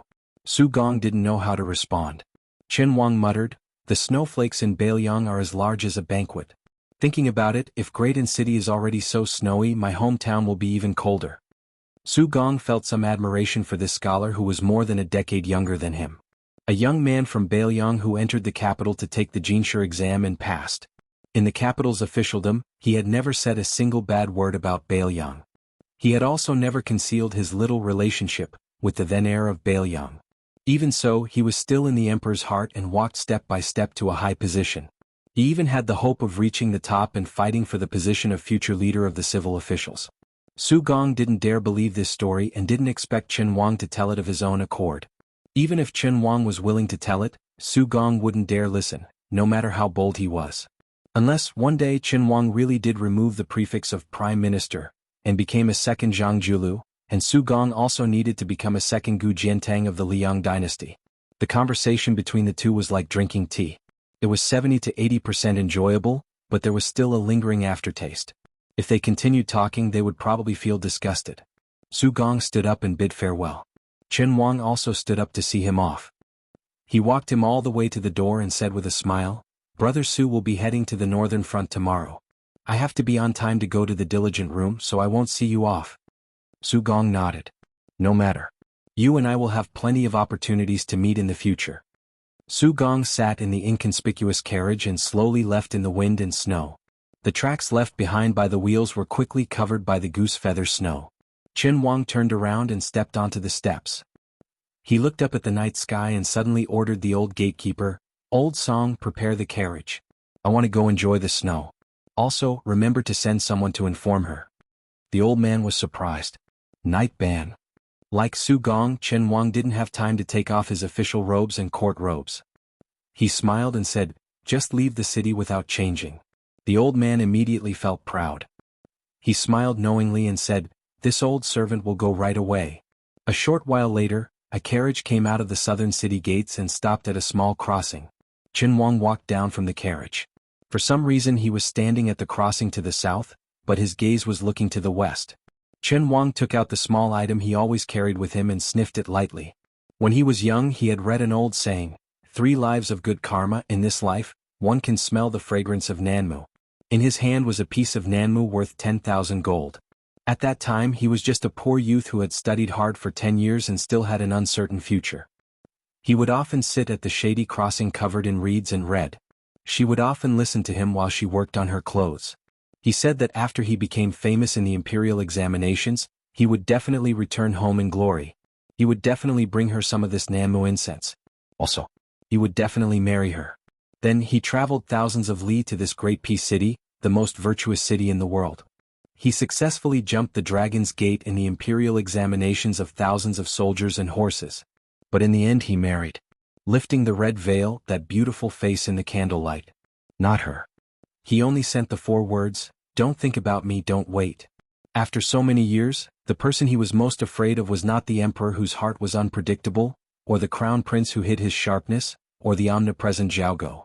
He was most afraid that he would talk in his sleep, afraid that he would call out her name. He was even more afraid that the path he had chosen in his hot-bloodedness would implicate the graceful woman far away in Bailiang. She had once told him with a red face that if they married in the future, he would not be allowed to do farm labor. Why? Because he was a scholar. Chen Wang gripped the piece of Nanmu tightly. His lips trembled as he closed his eyes. The heavy snow in the middle of winter covered his shoulders. Also he did not pay attention to the falling snow. Chen Wang. Wang, the name of the full moon. The sun was in the east, the moon in the west, looking at each other from a distance. This worthy young prime minister slowly opened his eyes and said softly, "Have you found a good family? Even if you haven't, don't wait anymore. If you marry, you should find a scholar who knows how to cherish you more than me. You must hate me, this heartless person, right?" Chen Wang's face was filled with tears. What he didn't know was that Wataguchi Yoshihiko was still waiting for him. But he used to be standing at the ferry, but now he was lying in the reeds, waiting forever. The dead do not complain, but those who have not returned do not know. Chapter 1296. The Spring Snow Building, known as the Small Temple in the southeast of Liang, was built on Lion's Cliff. The Spring Snow Building was located in the slender Green Mountain Village, which was formerly a summer resort of the Dechu dynasty. It was destroyed by the fires of the Spring and Autumn War. After Guangling Wang Zhao spared no effort in expanding it, he collected countless famous flowers and rare stones and raised them in his boudoir. Among them was a huge rock from the Spring God Lake that was carried to the village by the Guangling Navy and the vassal king's cavalry. It was shaped like a pearl and was worthy of being called the most famous stone in the world. It was also a treasure that contained feng shui. The slender Green Mountain village faced the Guangling River to the south. In the Lion's Cliff area, scholars from Jiangnan often climbed high to write poems. After it became the vassal king's exclusive residence of the emperor's younger brother, Zhao Yi, only the Guangling Path had the right to enter the Spring Snow Building to discuss politics. It was a special benefit for a small group of influential people. Lion's Cliff was also known as the Treasure Trove Mountain. In the last years of the Defeng dynasty, there was a saying that an enlightened monk subdued a lion here. It attracted the magnificent phenomenon of flowers falling from the sky like rain. From the last years of the Defeng dynasty to the first year of the Yonghui dynasty, every time there was a war, these ownerless stones were constantly picked up by travelers, wanderers, and quarrymen until less than a tenth remained and entered the homes of the common people. After Zhao Yi was made a vassal, he either took it by force or bought it at a high price. The huge rocks surrounding the Spring God Lake were scattered around randomly and gradually covered Lion's Cliff. On the cliff was the Spring Snow Building. There was a well downstairs. The first light snow in Jiangnan arrived slowly and then suddenly disappeared. However, the fires of war in the Guangling Path were really frightening. Whether it snowed or not, the size of the snowfall did not matter. The winter snow melted and it was noon. The scenery on Lion's Cliff was beautiful and gentle. A fat man sat alone at the mouth of the well below the building. This small well had always been dry and it was unknown why it was dug. It had been a mystery since ancient times. The fat man was wearing a bright yellow python robe embroidered with gold. Among the vassal kings of Liang, only this fat pig had such an honor. Even the king of Bailiang, Su Xiao, who had no merit in the past, only had a large blue satin python robe. The king of Yanqi, Zhao Bing, was inferior to this fat pig in terms of dragon poise and python water. As for the more substantial vassal lands, the southern border, which was full of miasma all year round, naturally couldn't be compared to Guangling, where half of the world's taxes came from.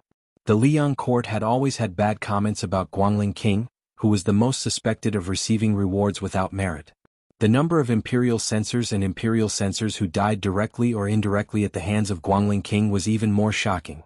Now that he had finally received his retribution, the fat man who was being roasted on the bonfire did not seem to be as panicked and lost as the outside world imagined.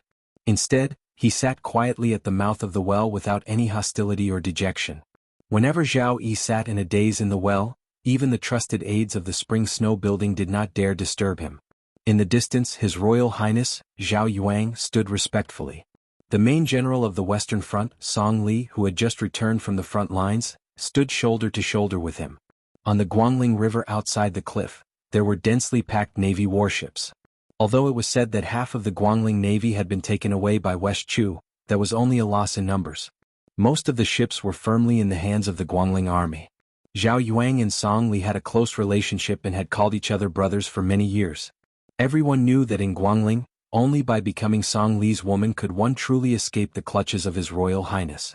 Otherwise, even if one had a provincial governor as a father, they could not be considered a life-saving talisman.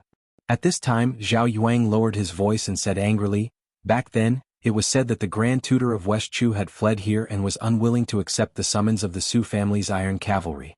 He carried the fallen princess and resolutely jumped off the cliff to meet his death." Nonsense. Lame Su clearly tricked the court. Su Xiao should be given an even more disgusting title. Song Li smiled and did not agree. He turned his head and glanced at the roiling river flowing east. After the fall of Chu, there was no spring and autumn. After the high cliff, there was no central plains. When Dechu was destroyed, there were still southern Tang and western Shu that stubbornly resisted.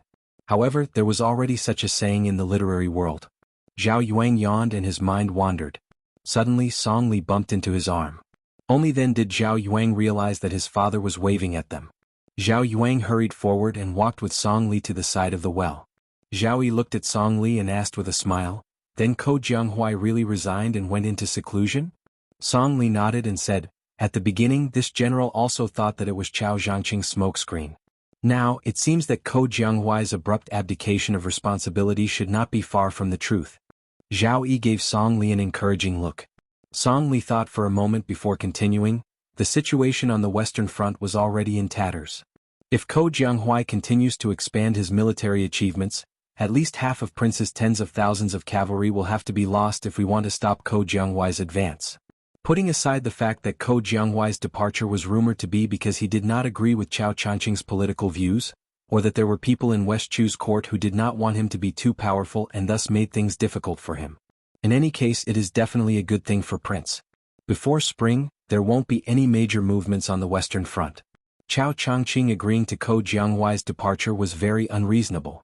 Perhaps in the future, historians will evaluate this matter and see it as an important turning point. Chapter 1297. The unusually large Zhao Yi grunted in acknowledgement. He bent down with some difficulty to pick up a stone and held it in his palm. He felt the coolness of the stone and asked, "Let's not talk about the future. Let's talk about the present. Song Li, do you think Chao Changqing will lead the army personally or let Xie Shibian fill in for Ko Jianghuai? No matter who is in charge of the Western Front, it doesn't seem to be good news." Song Li said without hesitation, "It's more likely that Xie Shibian will lead the army. Chao Changqing will most likely retreat behind the scenes to strategize." Zhao Yi said self-deprecatingly, "That's right. Why would Chao Changqing care about this king in Lu Xingxiang? He only has eyes for Gu Jiantang. As long as Gu Jiantang doesn't go south from the Liao border, Chao Changqing won't appear to take charge." Song Li nodded and said, "It seems conceited, but it's also a long-term consideration. Chao Changqing is too conspicuous. He can only give Xie Shibian and Ko Jianghuai enough opportunities to grow if he doesn't interfere with the specific deployment of troops." Zhao Yi suddenly laughed and said, "There are no heroes in the world. Only the villains can become famous." Zhao Yi was a little confused. He knew that the so-called villains were people like Xie Shibian and Ko Jianghuai, but he didn't know who his father's so-called heroes were. Zhao Yi sighed and said, "Back then Lame Su only needed to lightly kick to sink the land of Shenzhou." Zhao Yi's face was full of sarcasm. "This time vassal King Jingnan is very loud. Let's not talk about small raindrops. There's no such thing. Other than that old fool Zhao Bing's son who has ulterior motives, the rest are a bunch of good-for-nothings. If Lame Su hadn't died, he could have casually pulled out 50,000 elite cavalry from Bailiang and Chao Changqing, and his West Chu wouldn't have been able to do anything. As for Zhao Heng, if he was willing to give his all and join forces with this king, they would also be able to solve this problem. However, Zhao Bing was just as scheming as Zhao Heng, who was ridiculed by Su Xiao as a woman. However, Zhao Heng was a far cry from Zhao Bing's ability to feign ignorance. Before Chao Changqing and the little girl had raised the flag, they had purposefully sent 3 urgent memorials to Great Peace City saying that the South was in chaos. Hadn't they sent a letter of apology not long ago? He said that the 16 clans of the Southern Barbarian colluded with the remnants of the West Chu, which led to 3 consecutive defeats on the front line that he personally led, losing several tens of thousands of men and horses. Tens of thousands? *CK your mother. Hundreds of people, right? Your son, who was only a teenager, could go to the hinterland of Southern Barbarian to chop people's heads and build a capital. Zhao Bing, when you went, you were defeated and you lost 3 times? What did Nailan Yusi, who claimed to be able to break a city with a flick of his finger and destroy a country with a wave of his sleeve, do? A big man, he couldn't have gotten pregnant because of you, Zhao Bing, right? Zhao Yi sighed. Among all the kings, the old king of Jing and Zhao Heng, who couldn't recover from the setback, had the most grievances and the greatest limitations. The king of Huainan, Zhao Ying, had the most talent but the least ability. The king of Jiaodong, Zhao Sui, had the softest temper and the least temperament from beginning to end. As for this king, he had the smallest vision and couldn't compete for the title of the best cavalry in the world. He was satisfied with the title of the best navy in the world. He had the smallest ambition and never coveted the throne. He had been like this since he was a child. He even went to Lame Su and almost knelt down in front of him so that my brother could sit on the throne. So in these years, outsiders said that this king had a fierce reputation and Su Xiao, the king of Bailiang, was the awe-inspiring one. If we were to talk about who this prince loathes the most, it would be Zhao Bing. He changes his rudder when the wind blows, burns the bridge after crossing the river, and is a master of honeyed words and swords. It's a pity that Imperial Brother has always been wholeheartedly guarding against the Northwest. No matter how this prince, his biological younger brother of the same father and mother, tries to persuade him, he still refuses to make a move against the southern border. Zhao Yi smiled sadly and looked up at his son Zhao Yuang and said self-mockingly, "That year when Su Fengyin came to Guangling River, you had a deadly feud with him. This king deliberately showed weakness to Su Xiao and cut a piece of meat from you and sent it to Bailiang. Then at this time he sent a secret letter to my brother.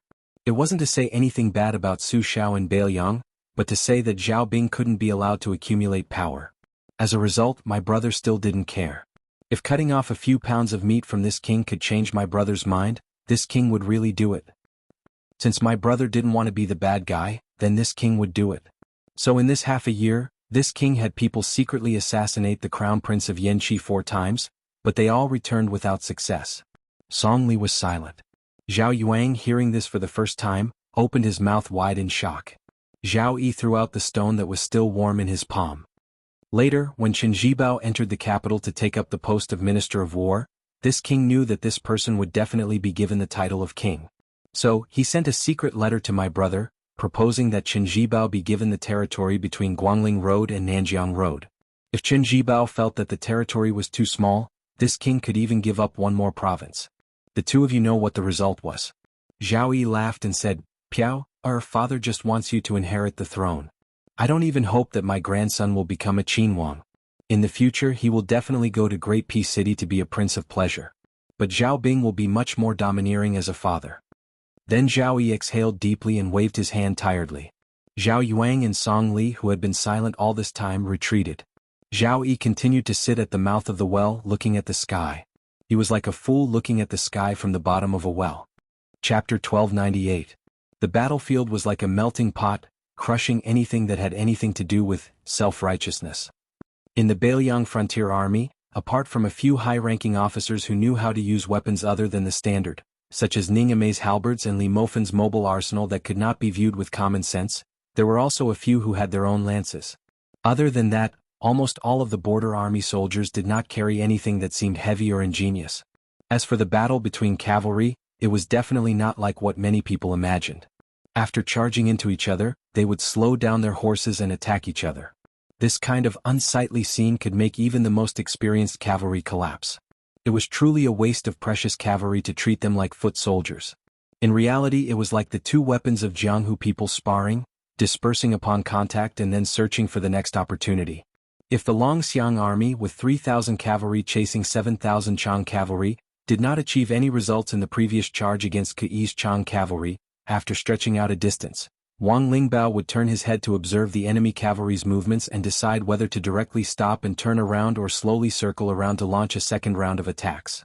If there were still no clear signs of victory or defeat in the second round of collisions, Wang Lingbao would have to use the casualties on his side to choose which unit should give up the heavy spears and switch to the lighter cold blades, and which unit should continue to use the spears or the light crossbows. On the battlefield of a stalemate, a small advantage could increase one's advantage, but a single flaw was enough to bury the entire army. From Great General Su Xiao to General Chen Zhibao, the two people who had left the deepest imprint on the Bailiang cavalry both believed in one thing. The true strength of the Su family cavalry was that they had enough patience and strength to wait for the enemy to take the initiative to make a mistake. Encountering such an invulnerable enemy, the Chang cavalry undoubtedly had 8 lifetimes of bad luck. The Chang cavalry originally thought that they were wolves in a flock of sheep. Not only could they eat their fill, in Liuzhou, they could even go to the rich central plains and pillage. All of the cavalry had heard year after year of people talking about the beauty of the central plains. There were countless fields and mountains of shining silver. Moreover, the women there were of all shapes and sizes. Most importantly, their skin was much better than the women on the grasslands who were exposed to the sun and wind. To the touch, it was like touching fine silk. But in reality, before the sky turned dark, the beautiful dream was shattered. The 3,000 dragon elephant cavalry killed them like stray dogs. If not for the Chang cavalry's unique speed in this kind of retreat, under the dragon elephant cavalry's pursuit, they would not even last an hour.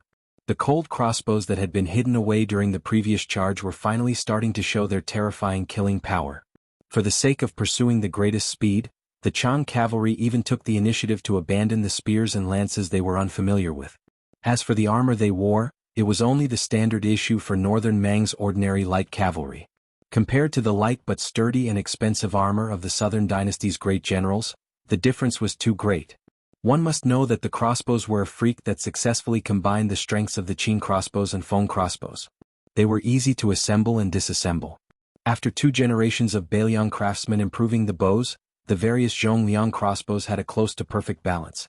Other than firing speed, the range, penetrative power, and accuracy of the large crossbows were better than the longbows. In the countless battles between the dynasties of the Central Plains and the nomads of the north, the foot crossbows and ballistae could be used to great effect. As a result, some people said that for thousands of years, the Central Plains had used 2 things to block the horse hooves of the nomads. The first was the majestic cities and the second was the crossbows. Amongst which, if Bailiang, who could be said to be second in the use of crossbows, no one would dare to say they were first. The Northern Mang and the Southern dynasties couldn't be more familiar with Northern Liang's short crossbows. Could even be said that they loathed them deeply. The great king of the southern courtyard, Huang Songpu, had once worked hard to promote similar short crossbows on a large scale. However, due to various complicated reasons, he was obstructed by many sides, and the results were minimal. The Dragon Elephant cavalry with the best riding skills were in charge of stopping the Chang cavalry and slowing them down. As long as they caused damage, they didn't care about the life and death of the Chang cavalry. Even if a Chang cavalry fell off their horse, they wouldn't take a second look at the military merit that was within their reach. Everything was left to the comrades behind who didn't have a crossbow to stab and kill with a spear. With such a clear division of labor, it was naturally really vicious and bloody. To these haggard Chang cavalry, the silver lining was that the teen who tossed the black tiger around for fun. After the initial round of killing, he got back on his horse and stopped killing. It wasn't that the Chang cavalry didn't think about fleeing in all directions like birds and beasts to avoid being chased down by the Dragon Elephant cavalry. However, as soon as this thought appeared, the Dragon Elephant cavalry, under the command of that tall and sturdy man, immediately had a way to deal with it. Apart from the Dragon Elephant cavalry and crossbow cavalry that were tangling with the Chang cavalry, the 2,000 Dragon Elephant spear cavalry quickly spread out, and then suddenly charged forward, all of them raising their crossbows, almost forming a pocket formation with the crossbow cavalry in front of them. When the Chang cavalry gave up on this idea and continued to crazily retreat towards the north, those Dragon Elephant cavalry gradually slowed down, resting on the backs of their horses. This kind of combat strength was even more hidden than crossbow attacks, making the Chang cavalry feel their scalps go numb and a chill run down their spines. Chapter 1299. The nomads in the north were born to live on horseback. Because they were born with hardships, they had no choice but to fight bravely. However, the vast land also nurtured the unruly nature of the grassland knights that went deep into their bones.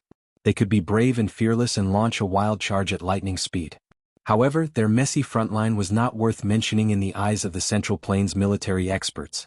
Their valiant attitude of roaring and waving their blades, and even lifting their butts off the back of the horse, was an edge that had to be polished off in the strict Bailiang frontier army. The Bailiang cavalry valued unity the most and did not worship heroes who fought alone. Huang Songpu, Lu Gui and Yang Yuanzhan were able to stand out in Beimang because they preserved the advantages of Beimang and learned the essence of the Central Plains art of war while suppressing the weaknesses of the Beimang. Today the 3,000 Dragon Elephant cavalry were the teachers, and the Chang cavalry were the students. The teachers taught the students this principle.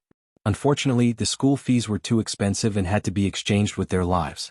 Wang Lingbao calculated the speed of the Chang cavalry's retreat, the geography of the southern dynasty's border, the distribution of troops, and the speed of the other two Dragon Elephant cavalry's reinforcements. He was considering whether or not he should just kill his way into Gusai Prefecture and sneak behind Lu Gui and stab the southern dynasty generals but with his iron spear. In the Bailiang frontier army, no one cared much about the old southern courtyard king Huang Songpu or Yang Yuanzhan. Only Lu Gui was someone that everyone wanted to behead. The reason was simple. The northern barbarians kept saying that Lu Gui can be half a Su Shao. Wang Lingbao could not tolerate it. The entire Bailiang frontier army could not tolerate it. As a fierce general who had experienced hundreds of battles at the border, Wang Lingbao naturally had his own thoughts. His two thoughts were not selfish. One was to kill Lu Gui, and the other was to use his own Dragon Elephant cavalry to fight a great battle against the two kings' heavy cavalry. In the soul-stirring history of war, there had never been a true battle between light cavalry and heavy cavalry. Even Liang Mang, who produced a lot of war horses and had excellent horse management, used light cavalry more often in their 20 years of confrontation. They had enough mobility to launch surprise attacks and pursue. On the border of Liang Mang, where blood was destined to flow for thousands of miles in the future, both sides had the best war horses, the sharpest war blades, the bravest cavalry, and the most spacious and flat battlefield. Perhaps one day the first battle between heavy cavalry in the history of war would erupt. Among the Bailiang cavalry besides the Great Snow Dragon cavalry, there were close to 6,000 heavy cavalry from the old Longxiang army. Meanwhile, the Great Snow Dragon riders were Bailiang's most crucial asset and wouldn't be easily mobilized. As a result, Wang Lingbao firmly believed that he had a high chance of letting the entire world see what a battle of heavy cavalry was like. For the next 100 or 1,000 years, there would be people who would never forget about this. No one would forget that there was an army called the Bailiang cavalry. Wang Lingbao never had any sense of righteousness for the country or the people. As for Bailiang defending the northwest to the death, they were schemed against by the Liang imperial court and treated as heartless barbarians by the people of the Central Plains. Did he not have any resentment? He did, and it was a great deal. However, the history books could forget about Wang Lingbao, a small figure who died, but they could not forget the general's life's work, the Bailiang army. Wang Lingbao suddenly saw the commander wave at him. He quickly rode forward and Su Longxiang calmly said, "Lead the troops and chase for 30 miles. Kill as many as you can and then return to Qingcang City." Although Wang Lingbao was full of doubts, he still didn't have any doubts. Then this deputy general of the Longxiang army saw the youth reveal a rare savage smile. He jumped onto the black tiger and charged north, directly leaping over a large group of Chang cavalry and heading north alone. Could it be that there was a big fish ahead of him? Wang Lingbao naturally wanted more military merits. It would be even better if he could go to Gusai province and show off. However, he wasn't a brute who didn't know the importance of things. The military merits of all 8,000 Chang cavalry added together couldn't compare to Su Longxiang. Someone who could move the heart of the young commander was definitely not a small fry. Wang Lingbao immediately made a decision. After calling over a few captains, he ordered in a deep voice, "Within 30 miles, kill all the Chang cavalry. If you miss a few, you will have their merits deducted. If your merits aren't enough, what will happen to you? According to the old rules of the Longxiang army, you know better than me what will happen. In this 30-mile journey, you are allowed to kill as much as you want." The sun was setting in the west. More than 100 li north of the youth on the black tiger, two people didn't ride horses. They were flying through the air heading south. The middle-aged swordsman wore the #1 sword of the Beimang dynasty, the Calm Disturbance. He was as graceful as a sword immortal. The person next to him was astonishingly tall. He was twice as tall as the Jiangnan girl. His entire body was golden and his face was solemn. He was like a divine general of the heavenly court who had descended into the mortal world. Another 100 li behind them, a rider was galloping. The rider wore a black bamboo hat and was shrouded in a wide black robe. He seemed to be afraid of sunlight. His fingers holding the reins were constantly trembling. It wasn't just his fingers and arms that were trembling. His entire body was trembling. Even his lips and teeth were no exception. This was the price one had to pay to reincarnate in someone else's body. It was precisely because he had paid such a painful price that he was able to linger on at death's door. He wanted the Su brothers to die more than anyone else, and he wanted them to die even more miserably than him. He truly had died and someone had torn him apart while he was still alive. But planting a willow would produce shade. He was a willow. He had relied on a long-lost secret art of the Qin dynasty to come back from the dead. Chapter 1300. As the sun set in the west, it was like an old man past his prime. Unable to bear the silence any longer, large clouds of fire gathered in the western sky, burning brilliantly. As the saying goes, one can't go out early but one can travel 1,000 miles late. Then there would definitely be people who wouldn't have the chance to go on a long journey tomorrow. The sunlight shone so brightly that the green-clothed swordsman in the desert seemed to be wearing a golden armor. The middle-aged swordsman walked a few feet above the 1,000 miles of yellow sand and looked up at the rosy clouds in the west. His left thumb pressed on the sword hilt, and the ancient sword in the scabbard was about to come out. Originally, with his lofty character, he wouldn't join hands with others to target someone. However, he was in the sect and had no choice. Since it was the Empress and the Taiping Commandant's instructions, he could only act against his will. According to the signs revealed by the hibernation vat in Shijing, Su Longxiang should be nearby. However, it would take a bit of luck to meet and kill him. After all, it was not easy to find a cavalry of 10,000 people in the thousands of miles of yellow sand at the border, let alone one person. It was tantamount to finding a needle in a haystack. If Su Longxiang had reached the celestial state, where he could resonate with heaven and earth, Huang Qing could barely reach the celestial state. However, according to the spies of the spider web, this young man who was born in the Vajra realm eventually stayed at the threshold of the Finger Mystery realm. He didn't choose to break through the realm like a hot knife through butter. Huang Qing suddenly stopped. His feet gently landed on the sand, and his thumb pressed harder on the sword hilt. In an instant, 6 or 7 wisps of sword chi lingered around the calm storm's scabbard. In the chess and sword music school, the Bronze Man Grandmaster, who was 1 generation higher than the Taiping Commandant, also stopped. His expression was as calm as an ancient well. Huang Qing looked forward and smiled softly. "Grandmaster, why don't you leave this task to me?" The head of sword chi did not even reach the shoulder of the golden giant. The martial arts grandmaster who rarely showed up in Beimang nodded and said calmly, "You can go first." The meaning of the grandmaster's words was very clear. In his opinion, sword chi might not be able to take down Su Longxiang. Huang Qing dismissed it with a smile and did not complain. He was extremely respectful to this grandmaster, not only because of the difference in seniority, but also because of the grandmaster's path of proving Tao. This grandmaster and Wang Xianji were like the same year, in terms of textual research. Compared to the martial god of Beimang, Tuoba Bodhisattva and Shenyuan Pan in the Liyang realm, they had tested the feasibility of opening the heaven's gate on their own. The saints of the 3 sects of Confucianism, Buddhism and Taoism had proven Tao and immortality by borrowing the gate of heaven and earth. However, the Grand Master of Bronze Man and the others had directly chosen to break the gate and enter. The reason why Li Chungang, who had already passed away, was known as the first person after Ancestor Lu was because this sword god was even rarer. He strived to use the sword in his hand to build his own heaven's gate. Li Chungang's sword Tao was unique and was close to the heavenly Tao. This was the competition of the path under each person's feet. It had nothing to do with the ranking of the martial arts evaluation. However, if Wang Xinji was once the whetstone of the Liyang Jianghu, then the Grand Master of Bronze Man beside Huang Qing was another whetstone of the Beimang Jianghu. From Tuoba Bodhisattva, to Murong Baoding and the 5th Raccoon to Hong Jingyan without exception, they had all exchanged pointers with the Grand Master of Bronze Man. Unlike the old monster Wang of the martial Emperor City who had a perfect record of winning hundreds of battles in 60 years, the Grand Master of Bronze Man did not have such a terrifying number of battles. He also did not have the shocking rumor of crushing any top experts. However, no matter who he faced, he was undefeated. He only hoped to not lose and not win.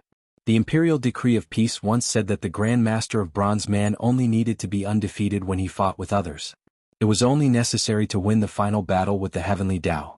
The Grand Master of Bronze Man reminded softly, "This person once broke Murong Baoding's invincible Vajra in the Qingcang city. You should be careful. It's best if you don't engage in close combat." Huang Qing's aura was already rising, and his sword intent was overflowing. He slowly pulled his sword out of the scabbard by 2 inches and acknowledged. He then smiled and said, "Grand Master, Huang Qing will take his leave first." The Grand Master of Bronze Man nodded his head and said, "I will keep an eye on that child who doesn't know his place first." Huang Qing gently let out a breath and skimmed towards the south. The wisps of sword aura outside the scabbard gradually became as thick as a green rainbow as Huang Qing sprinted. The sword aura was close. It was a magnificent sight.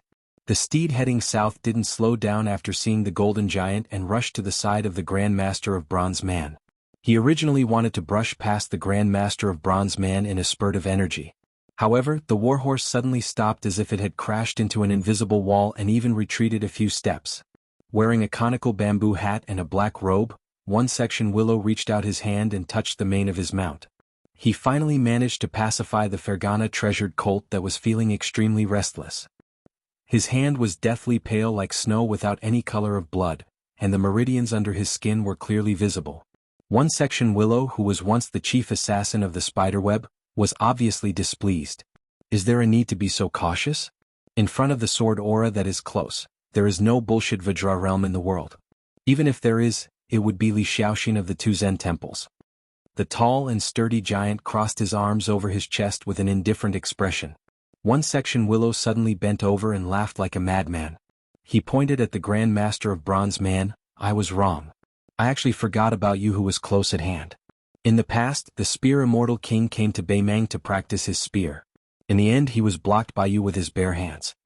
The Grand Master of Bronze Man shot a glance at this pitiful worm who should have had a bright future but ended up in a life worse than death.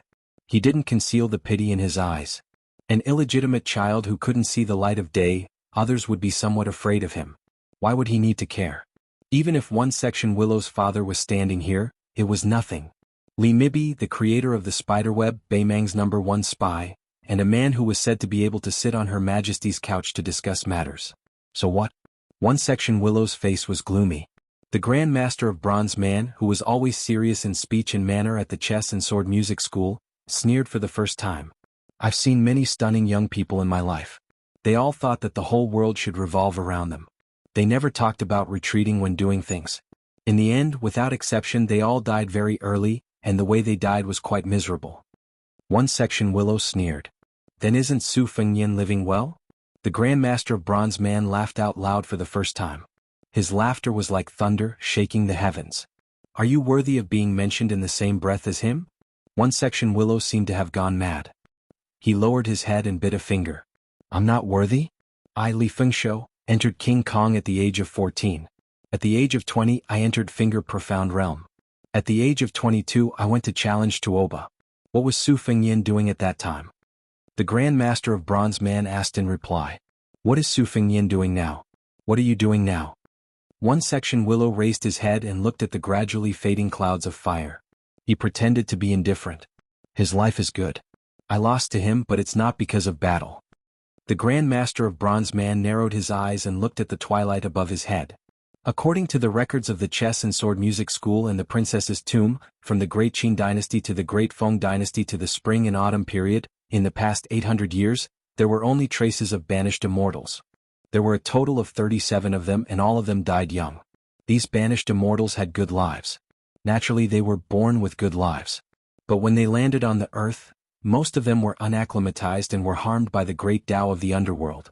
The Grand Master of Bronze Man sighed. The people of the world painstakingly seek longevity and prove the Tao of heaven. But that's only something in the pockets of the people of heaven above the clouds. You must know that no matter how delicious the food given out is, it's still food given out. One Section Willow Li Fengshou frowned and asked, "Why are you telling me this?" The Grand Master of Bronze Man calmly said, "There aren't many good seedlings in Beimang now. As for the future, I advise you to turn back. Don't be a beggar or a thief. Learn from Li Chungang and Wang Xianji and become a bandit." Dusk descended and the sun set. One section Willow slowly took off the bamboo hat used to block the sun. He coldly said, "I've already died once. At most I'll die again." The Grand Master of Bronze Man shook his head. "Since it's like this, then rather than letting you die at the hands of Su Longxiang, it's better to let me send you on your way." One section Willow turned pale with fright. Without waiting for him to retreat, his entire body soared into the air. It was as if he was suspended in the middle of a spider web. His limbs were twisted and his head was twisted. Right at this moment, the Grand Master of Bronze Man looked towards the distant east. There was purple chi coming from the east. The Grand Master of Bronze Man hesitated for a moment. He leaned to the side and took a step towards the east. One step covered 100 zhang. One section Willow, who had escaped this calamity, fiercely fell to the ground like a puddle of mud. One section Willow sat on the ground and gasped for breath. Then he lost his mind and laughed wildly. "Su Fengyin, you're even more damned to have met this monster than you are to have met Tuoba. Li Chuangang's bitter end is Wang Xinji's bitter end is you. Then today you should have a taste of what those two people tasted." Chapter 1301. A green rainbow appeared on the land. The sword aura was sharp and unstoppable. It collided with Su Longxiang. The young man and the black tiger under Qi Xuanzhen stood together. They didn't use the cold blade to meet the enemy. Instead they stuck the war blade into the ground. In 3 years, the stubborn child who didn't want to go to Mount Longhu with the old immortal of the Taoist master's residence had grown to become the commander of an important border army in Beiliang. In the eyes of the world, the young man was different from his brother who didn't do proper work and often traveled the Jianghu. He was more like the son of the butcher Su Xiao. He didn't like luxury and wasn't good at romance. However, he was famous on the battlefield like his father. He had won the title of the 10,000 enemy. There was only one flaw. He had never fought with a top master. However, he was the complete opposite of Su Fengyin from His Royal Highness to the King of Beiliang. Su Longxiang didn't have any doubts. Even when he led the Dragon Elephant Cavalry at a young age, he quickly convinced the people. He even caused a storm in the official circles of Beiliang. Why didn't the amazing Su Longxiang inherit Su Zhao's title? Su Longxiang was carefully nurtured by Zhao Shituan of Mount Longhu. He taught him the dream of spring and autumn and gradually opened his mind. Huang Man, was no longer the stupid Huang Man of the past. His mind was no different from that of an ordinary person. He also retained a pure heart. Although pure heart was a saying from the scholarly sage, it was actually no different from the Buddha who doesn't touch karma, and Tao embryo who doesn't provoke dust recorded in the secret books. They could be considered as the immortality of the 3 sections. Su Longxiang turned a blind eye to the imposing and thick sword aura. Instead he turned his head to look at the black tiger and grinned. In the eyes of outsiders, this spiritual creature that had once listened to the words of the sage beside the great Taoist chief for dozens of years to comprehend the Tao was still somewhat suspected of being unworthy of this young man. The black tiger, which was twice the size of an ordinary king of the forest, had a very human expression on its face. It lowered its huge head and touched Su Longxiang's forehead. Su Longxiang reached out his hand to stroke Black Tiger's head and muttered to himself, "When I was young, my mother often punished my brother to recite books. Back then, I didn't understand anything and would forget what I heard. I only felt that my brother was reading books." At this point, Su Longxiang imitated the young Su Fengyin and shook his head. "Very beautiful." There was a smile on the young man's face. Later on, my father often said in private that our Su family's ancestral graves were blessed with green smoke. Finally there was a scholar. Black Tiger suddenly lay on the ground. When he heard the word, scholar, he revealed a deep sense of nostalgia. Once upon a time, on the demon-slaying platform of the Lotus Peak, the Jinren who was praised by the common people as having immortality would recite scriptures at sunrise and sunset every day. Occasionally, there would be people who would climb to the peak to visit and discuss the Tao with Qi Xuanzhen. Lotus flowers would bloom from their mouths and spring thunder would sound. Black Tiger had accompanied Qi Xuanzhen, the reincarnated ancestor Lu, for a long time. It was greatly blessed and had great fortune. Even the noble Huang Zi of the Taoist master's residence had to treat it with respect. They would never dare to treat it as a beast. The green rainbow was already less than 10 miles away from the man and the tiger. Su Longxiang smiled. "When I was young, my eldest sister was lazy. She didn't even want to learn needlework, much less read and write. She only liked to listen to my brother tell stories of immortals. Every time she couldn't sleep, she would pull my brother to sit by the bed and tell him stories. She would only allow my brother to leave after she fell asleep. No matter how tired my brother was during the day, he wouldn't refuse. Furthermore, the things in my eldest sister's room were always thrown away carelessly. My brother would always help her tidy up when he was free. Later on, my eldest sister married far away in Jiangnan. Everything was neatly placed in its original place. My brother, who should have felt relaxed, was instead always very. Probably because he didn't know what words to use to describe his brother, the young man scratched his head and simply put down his brows. Su Longxiang forcefully exhaled. Looking forward, his gaze became determined. He said in a low voice, "My father is a big uncouth man. Furthermore, the matters at the border are incomparably heavy. Even if he wanted to, he was powerless. He never knew how to get along with us children. It was always my brother who took care of my two sisters and my idiotic younger brother. I don't know much, but since someone is fighting at our doorstep and since I was born with some strength, I can't let my brother bear the burden alone like when I was young."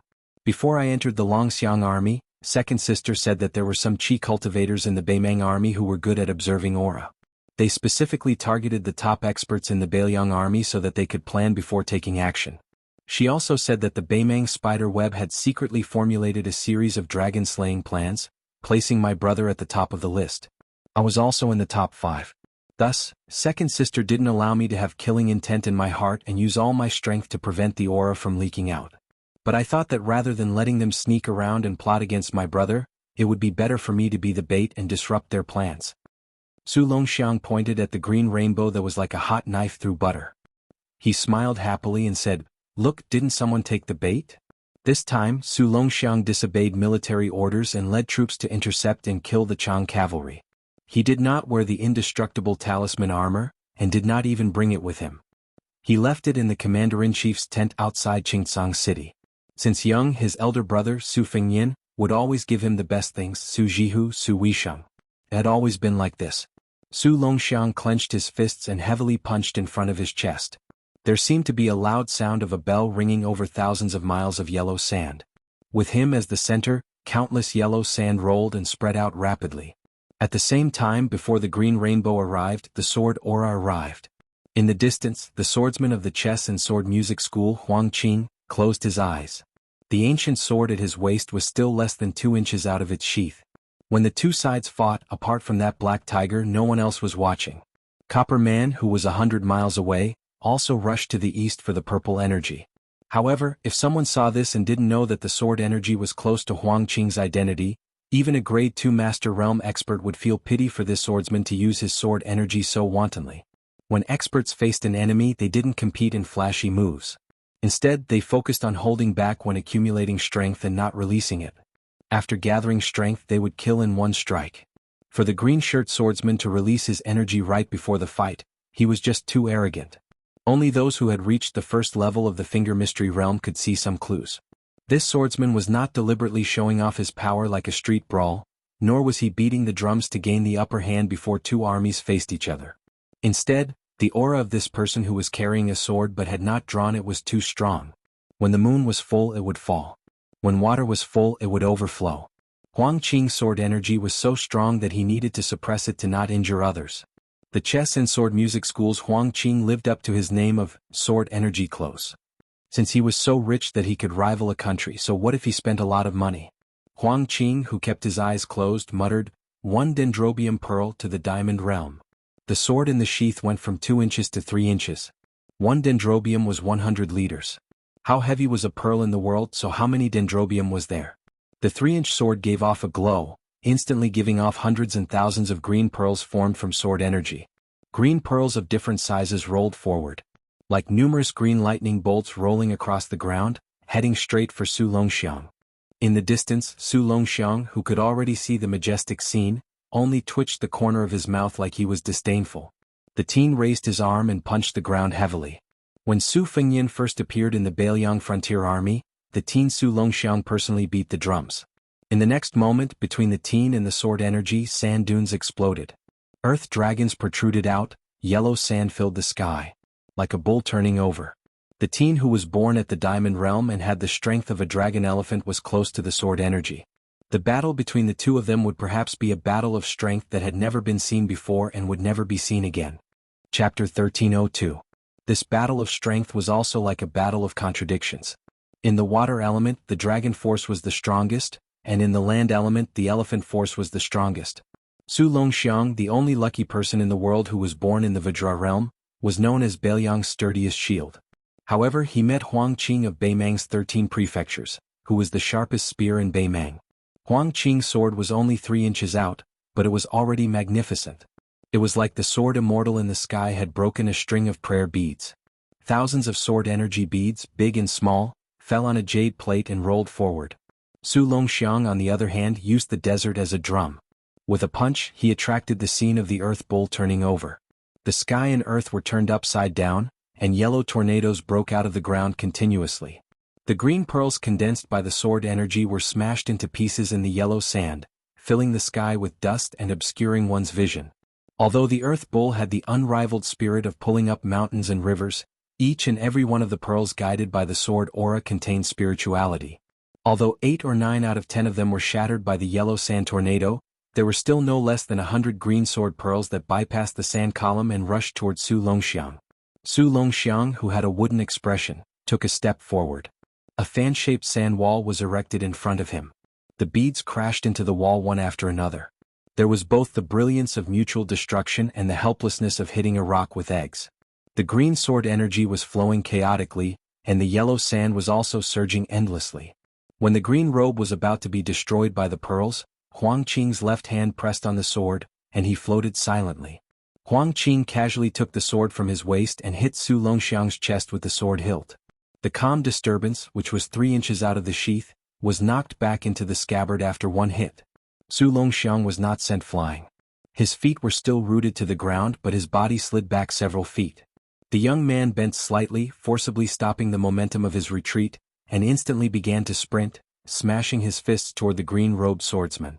With a flick of his wrist, Huang Qing held his sword horizontally in front of him. His left elbow pressed against the scabbard, forcefully resisting Su Longxiang's fists. The sixth most famous sword in the world, Calm Disturbance, let out an ear-piercing roar in the scabbard, and the scabbard trembled violently. Su Longxiang maintained his posture of striking the sword with his fists and continued to run forward, while Huang Qing was pushed back several dozen feet. Huang Qing, whose feet were a foot off the ground, tapped the ground lightly with his thumb. With a smile on his face, he calmly pulled his sword out of its sheath by an inch. Li Gu folded. Su Longxiang was too lazy to care about what kind of sword move, sword intent, and sword momentum this time, and smashed his fists again. 2-inch sword stacked 2. 3 inches was 3 stacks. Su Longxiang punched the scabbard again and again. Although Huang Qing, who was hovering in the air, never abandoned his sword, he was unable to stop Su Longxiang's charge. However, as the number of punches from Li Gu increased, the distance Huang Qing retreated after each punch from the youth decreased. After Su Longxiang's 8th punch and Li Ji's 8 stacks, Huang Qing finally stood still, with the demeanor of a grandmaster who would not move even if Mount Tai collapsed in front of him. Huang Qing, whose sleeves were fluttering, looked at the youth in front of him. He did not speak, but there was undisguised surprise and admiration in his eyes. There was only a trace of disappointment after the dust had settled. His final fist contained the legendary strength of 8 dragons and 8 elephants, so he was naturally a rarely seen genius of the martial Tao. However, he, Huang Qing, still possessed the 9 folds of Li Gu, and even the 10-layered mountains that he evolved from. If this youth who was renowned throughout northern Mang's court stopped here, then he, Huang Qing, didn't dare say that he could defeat his opponent without even drawing his sword. At the very least, he would be in an invincible position. The reason why Huang Qing chose to use Li Gu to fight against Su Longxiang was that he did not have the thought of comparing the youth with Murong Baoding. The latter was a stone Buddha who had been famous for a long time. Huang Qing had once compared notes with the high-ranking imperial relative a few years ago. They did not fight to the death and did not overdo it. When Huang Qing was young, he was determined to use his sword to break the Vajra meditation of the white-robed monk of the 2 Zen temples and complete the feat that Tuoba Bodhisattva could not. Murong Baoding, who was known to be invincible, was undoubtedly the best test stone for his sword. It was said that the youth in front of him, who had cracked Murong Baoding's golden body in Qingcang City in Liuzhou, was even more so. The expressionless Su Longxiang threw out another punch in a seemingly lukewarm manner. The previous 8 punches were all done step by step, with the strength of the dragon and elephant progressing layer by layer. Huang Qing's Li Gu was nothing more than following the prescribed order, layer by layer. Huang Qing, who originally wanted to use Li Gu, felt his heart skip a beat. He resolutely abandoned Li Ji's 9-layered sword and shouted softly, jumping directly to the 10-layered mountain. Huang Qing, who was surrounded by 6 or 7 green rainbows, not only did not use the 10-layered mountain to block the impact of the 9th punch, but the green rainbows also exploded in the blink of an eye. The calm storm was smashed into an astonishing arc by the 2 punches. Huang Qing retreated again and again until he was 80 feet away before he could stop the decline. The scabbard of the calm storm was finally straightened with great difficulty. Huang Qing was neither angry nor fearful. Instead, he was amazed and gratified. He changed the sword stance from raising his arm horizontally to raising his sword vertically. In the blink of an eye, he took the opportunity to remove the huge remaining force from the sword. Huang Qing's thumb caressed the sword hilt. The scene of the sword energy pouring out into green rainbows was gone. However, the more it was like this, the more oppressive it felt, like a storm was coming. Li Chungang had passed away. Fortunately, there was still the peach blossom sword deity.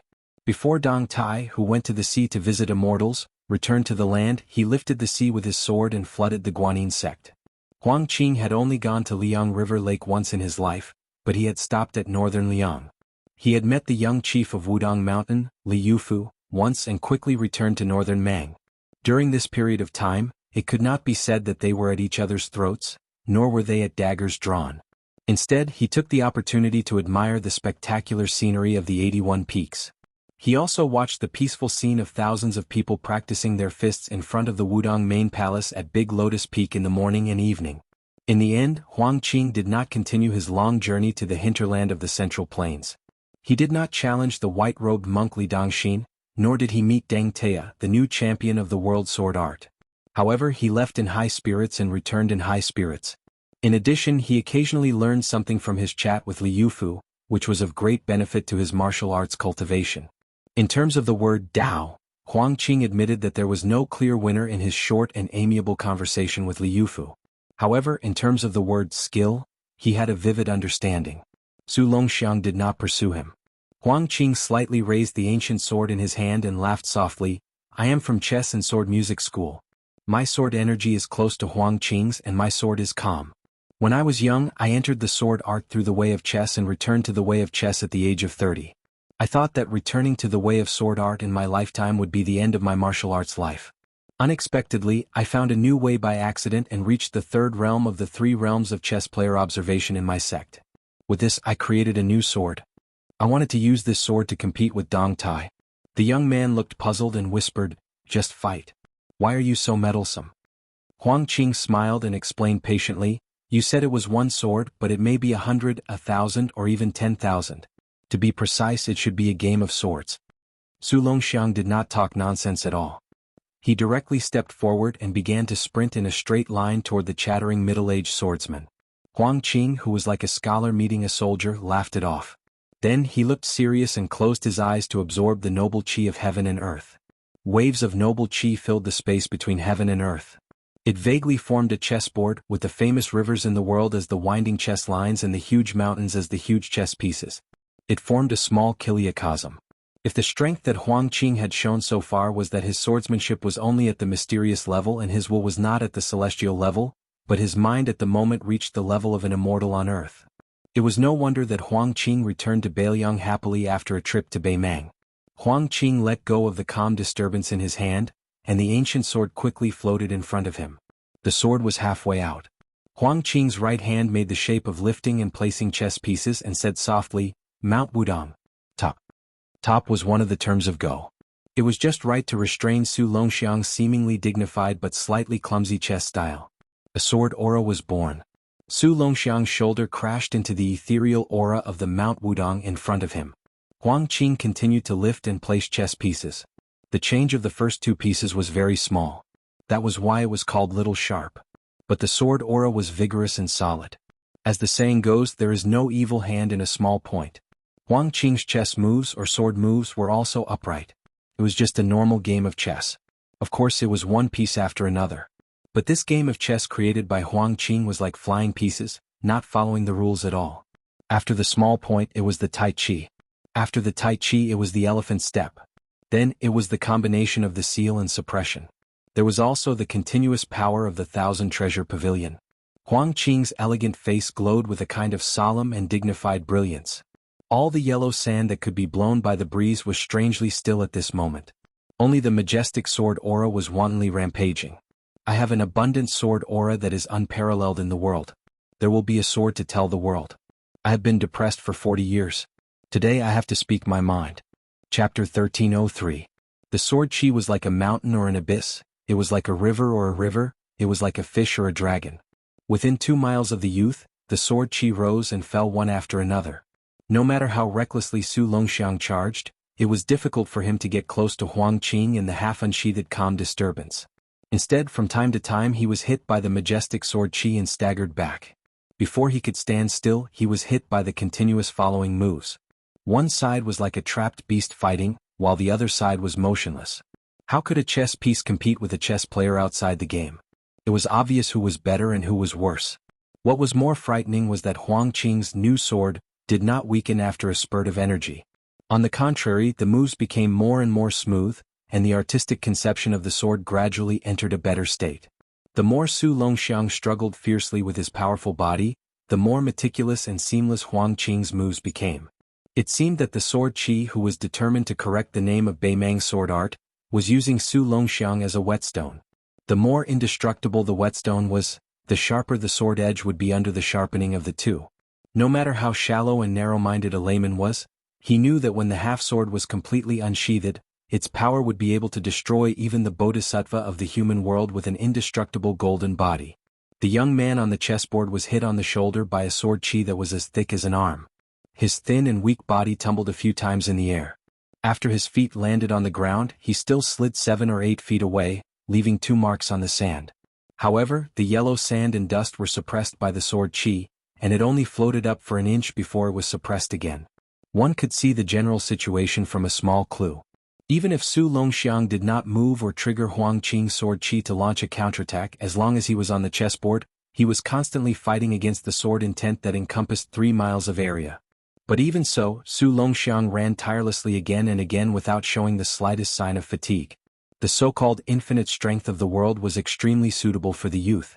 Su Longxiang raised his head and looked at the green-robed swordsman in the distance. His eyes shone with a faint golden light. He rushed forward again, but this time he did not run in a straight line. The young man's figure left behind a long series of frozen afterimages on the sand.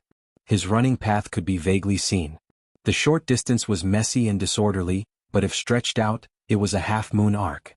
Without exception, those afterimages were all destroyed and dissipated under the crushing pressure of the sword chi.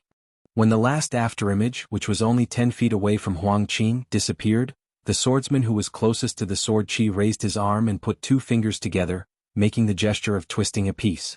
He paused 3 times in the process. With each pause, the sword chi in front of Huang Qing became denser and denser. After 3 consecutive moves, the two of them were in high spirits and showed their sharpness. The chessboard that Huang Qing had set up suddenly became thicker and stronger, as if 3 huge chess pieces had been added to the chessboard. Su Longxiang ran 3 times, each time louder than the last. The last time he knocked away the sword chi, his figure, which had been like a hot knife through butter, showed a trace of stagnation for the first time. Huang Qing smiled slightly and turned his wrist, changing the pressure into a hook. A streak of sword chi broke out of the ground, slanted up and hit a spot in the air. It was like waiting for a rabbit to come out of a tree stump, knocking away Su Longxiang, who had appeared in a flash. There was a saying in Elephant, that the earth and earth carried all things. Then Huang Qing's sword was drawn from the earth, seeking the earth in one go. Su Longxiang, who had been knocked into the air, did not have time to react before the sword chi pulled out of the ground smashed into his body. The sword chi was as sharp as an earth dragon or a yellow flood dragon. Even if Su Longxiang was knocked back to the ground, it did not stop. The youth stuck his hands into the ground and his feet against the sand, trying to reduce the distance he retreated. However, the sword chi was so powerful that the youth's body kept exploding with clouds of yellow fog. When a streak of sword chi hit his left shoulder, Su Longxiang's shoulder obviously dropped down, his chest almost touching the ground. When he slapped his left hand and raised his shoulder, he barely blocked the sword chi. The second streak, the third streak, the fourth streak, countless sword chi that grew out of the ground and wrapped in yellow sand came down again. Inch by inch, the youth's body kept sinking down. His 5 fingers formed a hook and supported himself on the ground. The Dechu dynasty once had an overlord who could carry the cauldron. Even if you, Su Longxiang, had great strength, could you bear the weight of heaven and earth? Huang Qing really wanted to see it for himself. Since the original intention of using Su Longxiang to sharpen this new sword had been fulfilled, Huang Qing wanted to use this gifted youth to weigh the weight of the white-robed monk, so as to pave the way for a future battle. Qi was born when one's thoughts moved, and a square inch expanded the heaven and earth. This was Huang Qing's unique way of swordsmanship, which was different from Li Chungang, who was conceited about everything in the world and the sword, and also different from Dong Tai, who reached the extreme of swordsmanship. Only half of the calm disturbance sword was used, but it already had such spirit. It was very likely that Huang Qing had already touched the threshold of the landsword Immortal. Qi Xuanzhen of Mount Longhu once joked that Xianxia was just a bowing slave, celestial phenomenon was just lowering their heads and begging, only land immortals were considered sitting cross-legged. It meant that for celestials, comprehending Xianxia was just a bowing slave. Ascending to the celestial phenomenon realm was just a fluke, and begging for a bit of heaven's secret. Only by becoming a land immortal could one be considered not bowing or lowering their heads. However, it was only sitting cross-legged between heaven and earth, which was still a bit shorter than the heavenly way. It was said that there was once an unknown master who went to the demon-slaying platform to ask Qi Xuanzhen, using his spear to attack his shield. He asked Qi Xuanzhen how he should deal with himself. It was said that great immortal Qi only smiled and replied, "Please allow me, who is sitting cross-legged, to stretch out my leg." He was indeed the reincarnation of ancestor Lu, who had once passed the heavenly gate but did not enter. At the same time, Qi Xuanzhen also said a strange prophecy that was shrouded in clouds and mist. Land immortals have differences in life and death, but there is no difference in superiority. No matter whether Huang Qing was standing or sitting, as long as he reached the sword immortal realm where he could use the power of heaven and earth, plus he was not in the three sects, he would have the qualification to be called invincible. Chapter 1304. Huang Qing opened his eyes and looked at the young man who was almost lying on the ground. There was some pity in his eyes. He felt sorry for the young man's talent, but there was also some obscure self-mockery. The Taiping order once said that where a poisonous snake appeared, there must be herbs. This was the natural law of all things in the world. The more a carp turned into a dragon, the more difficult it was to escape. 100 years ago, Lu Songtao was invincible in the world and sealed the mountain for a nameless wandering Taoist. Li Chuangang's swordsmanship was known to be on par with heaven. He opened the gate of heaven whenever he wanted, but he was restrained by Wang Xinji. In the end, Wang Xinji died in the hands of Su Fengyin. Huang Qing calmed his mind and collected his thoughts. In front of him, Su Longxiang had already been blasted into the huge pit by countless sword qis. In his field of vision, with the young man as the center, numerous yellow Jiao dragon sword qis rose from the ground like blooming flower buds. They continuously smashed onto the young man's back, not giving him a chance to catch his breath. After all, it was reasonable that the strength of the dragon and elephant could not defeat the grand atmosphere of heaven and earth. Although Huang Qing was a little regretful that the young man did not make him use all his strength, it was not easy for him to hold on for so long in a game of swordsmanship. Huang Qing did not want to kill Su Longxiang in this way. It was not that he was afraid of being hated by the young king of Beiliang in the future, but that Huang Qing was able to reach the great grandmaster realm of swordsmanship today, and he had a matching breadth of mind. Huang Qing reached out and pressed down on the calm storm, then suddenly pushed it back into the scabbard. Place the heaven's origin. At the same time, a terrifying sword qi as thick as the roots of a mountain fell from the sky. The sword qi exploded into the ground, just like a famous sword returning to its scabbard. The sword qi was so rich that it was exaggerated to the point of flowing water. It crazily overflowed from the big pit and flowed rapidly outside the big pit, soaking the yellow sand. Huang Qing sighed slightly in his heart and turned to return to Gusai state. The calm storm in his hand trembled slightly, and the amplitude was increasing. Huang Qing frowned and looked at the big pit again. He could not detect a trace of vitality, but because of this, the laughter squeezed out from the throat like a beast was particularly terrifying. A thin figure in ragged clothes walked out along the slope of the pit. He was bent and his hands were hanging low. When he raised his head, Huang Qing was a pair of golden eyes. There was not the slightest hint of emotion in those eyes. There was neither sadness nor joy, neither worry nor joy. In the blink of an eye, Huang Qing controlled the sword qi to erect 6 tall walls behind him. The youth, who had lost his human aura, instantly appeared behind Huang Qing. He then began to run, smashing through the 6 walls in one breath. His running speed did not decrease but instead increased. When he was 2 zhang away from Huang Qing, the youth leaped high into the air and pounced at Huang Qing. Huang Qing's hand that was holding the sword slid down and grasped the end of calm disturbance's scabbard. After raising his arm, the hilt of the sword accurately hit the young man's throat. Huang Qing said in a low voice, "Dismissed." A bright sword light bloomed in front of the young man's chest. But what surprised Huang Qing was that after the collision, the young man tilted his head back and then hit forward at a faster speed. Not only did he break the sword chi, but he also almost lost his sword. Huang Qing took a few steps back. During this time, his 5 fingers loosened briefly. When the hilt of the calm storm was knocked back to his palm, he held it again. Fortunately, he did not fail miserably. Otherwise, the sword chi would have been knocked out of his hand by the young man's throat. But Huang Qing's palm was also bleeding. Huang Qing's wrist shook. The sword was only an inch out when the young man landed and twisted his body. He held the hilt with one hand and gently pushed his chest with the other. Not only was the calm storm pushed back into the scabbard, but Huang Qing was also pushed more than 100 feet away by the young man. Huang Qing, who was flying backwards, stepped on the air a few times like a dragonfly skimming the surface of the water, creating a long string of mysterious ripples that looked like water ripples. When those ripples gradually expanded and came into contact with each other, sword chi swayed like lotuses from the water. These 20 or so green lotuses were as tall as an adult in the blink of an eye, blocking the path of the young man. The young man with golden eyes stared at Huang Qing. In the process of sprinting, he grinned but did not speak. His hands casually tore apart the green lotuses that were in his way. Huang Qing took half a step forward, and the back of his shoe was completely covered by the yellow sand. Then he drew an arc on the ground and took half a step back. The yellow sand behind him was pulled by this half step, and he actually pulled out a crescent-shaped sand dragon that was more than 100 feet long. Huang Qing's move was not the sword out of the scabbard, but the scabbard leaving the sword. It was aimed at the young man's heart. Since ancient times, swords had always been shorter and shorter. The Qin sword was more than 22 inches long, while the Dafeng sword was only 19 inches and 6 fun.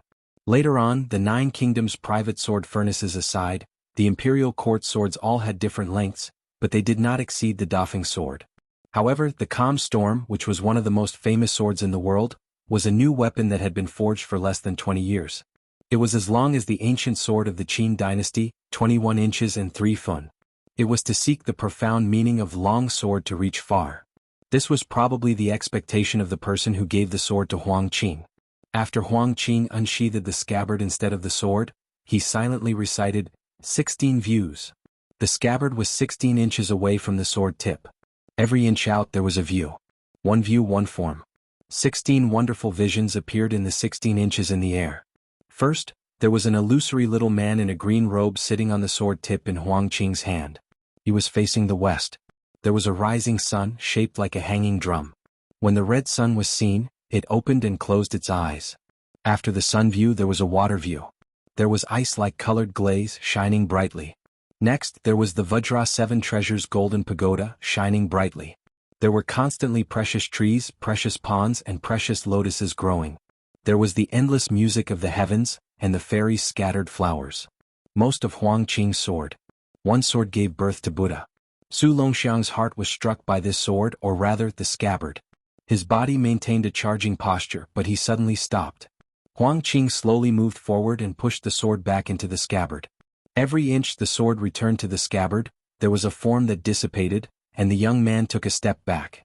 Huang Qing looked at the young man 16 steps away and sighed softly, I only know that ghosts and gods can protect things, but I don't know that dragons and elephants will turn into ashes. Chapter 1305. To the north of Qingcang City in Liuzhou, Beimeng's vanguard had arrived at the ancient Dong Beach. This place was originally one of a series of passes outside the Great Wall built by the Dafeng dynasty when the army was at its peak. It was used to store military supplies and food, and was used to suppress Rongdi when they went out of the pass. However, it had long become a ruined site for traveling scholars to write poems and reminisce about the past. The low city walls that were built with quicksand, loose stones and red willow reeds in the early years were still faintly visible. The higher trenches on both sides of the city walls had long been shaved off by the sandstorm year after year. Merchants traveling between Beiliang and the western regions could still occasionally pick up some broken arrowheads, broken knives, copper coins and other antiques. Therefore the ancient Dong Beach was called. General Lu Gui's commander's tent was stationed on the north bank of a small lake in the ancient Dong Beach. Around the commander's tent, in addition to many skilled guards in the army, there were also more than 10 well-known Beimeng Jianghu people. In fact, it was not only border commander Lu Gui who had this privilege. Any general at the border would have such a small group of heroes around him in case of any accident. The war was imminent. If a Bailiang martial arts grandmaster came to take the head of a general in the midst of tens of thousands of soldiers, it would not only make the Liang imperial court laugh at him, but also hurt the morale of the Beimang army. However, Lu Gui was obviously a very special one among the powerful generals of the southern dynasties. Otherwise, he would not have been praised as half of Su Shao by the Empress of Beimang. Therefore, in addition to a large number of personal guards and retainers in the commander's tent, there were also many assassins. In addition, there was a group of more hidden hermits. Everyone had an unworldly aura and lived in seclusion.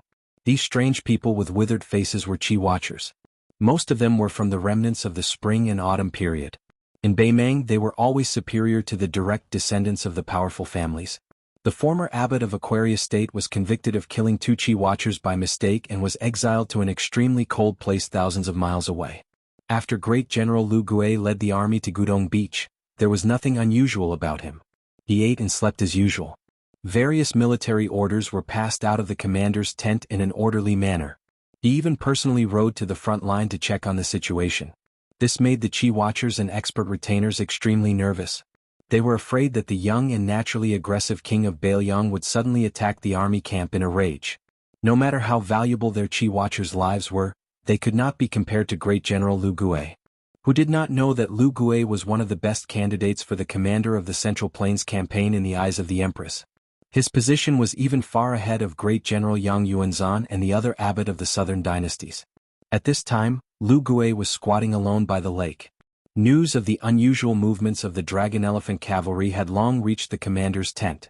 A few of his confidants had suggested that they use this opportunity to lead the army down south and flatten Xianxia city, which did not have enough military strength. Lu Gui did not agree. Thinking of the bloodthirsty light that he was all too familiar with in the eyes of those young people, Lu Gui could not help but smile. It was good to be young.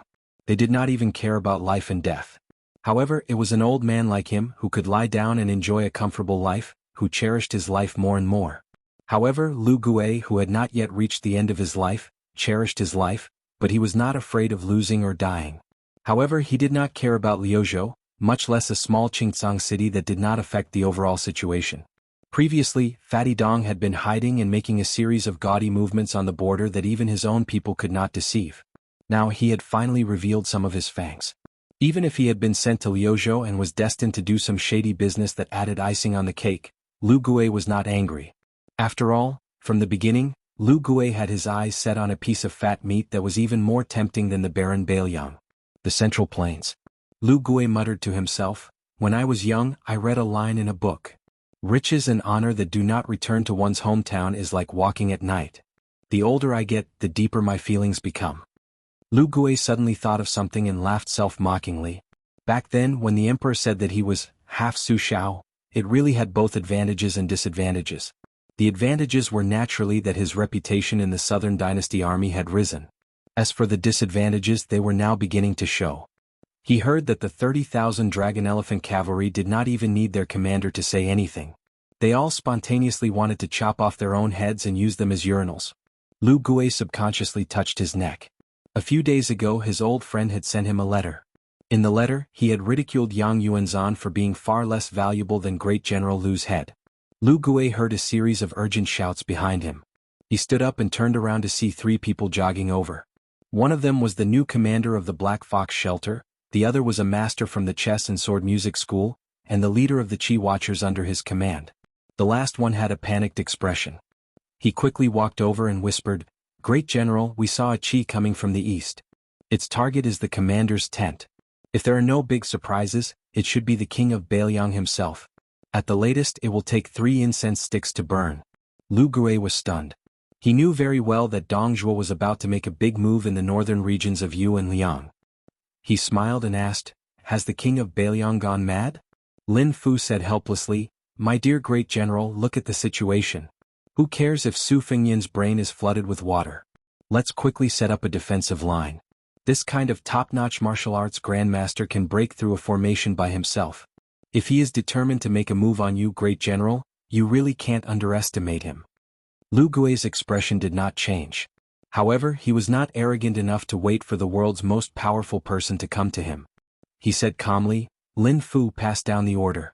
The Central Army will turn east. Then let Huyan Kichin and Yelu Zongtong each lead 500 fast and light cavalry troops to the left and right flanks. You will lead another 180 Black Fox shelters and act according to the situation. As for the palace's private army, let them arrange themselves. They are more experienced in dealing with Jianghu masters."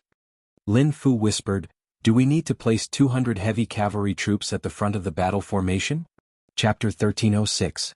Lu Gui glared at him and said, "Let's not talk about whether the 200 heavy cavalry can stop the king of Bailiang.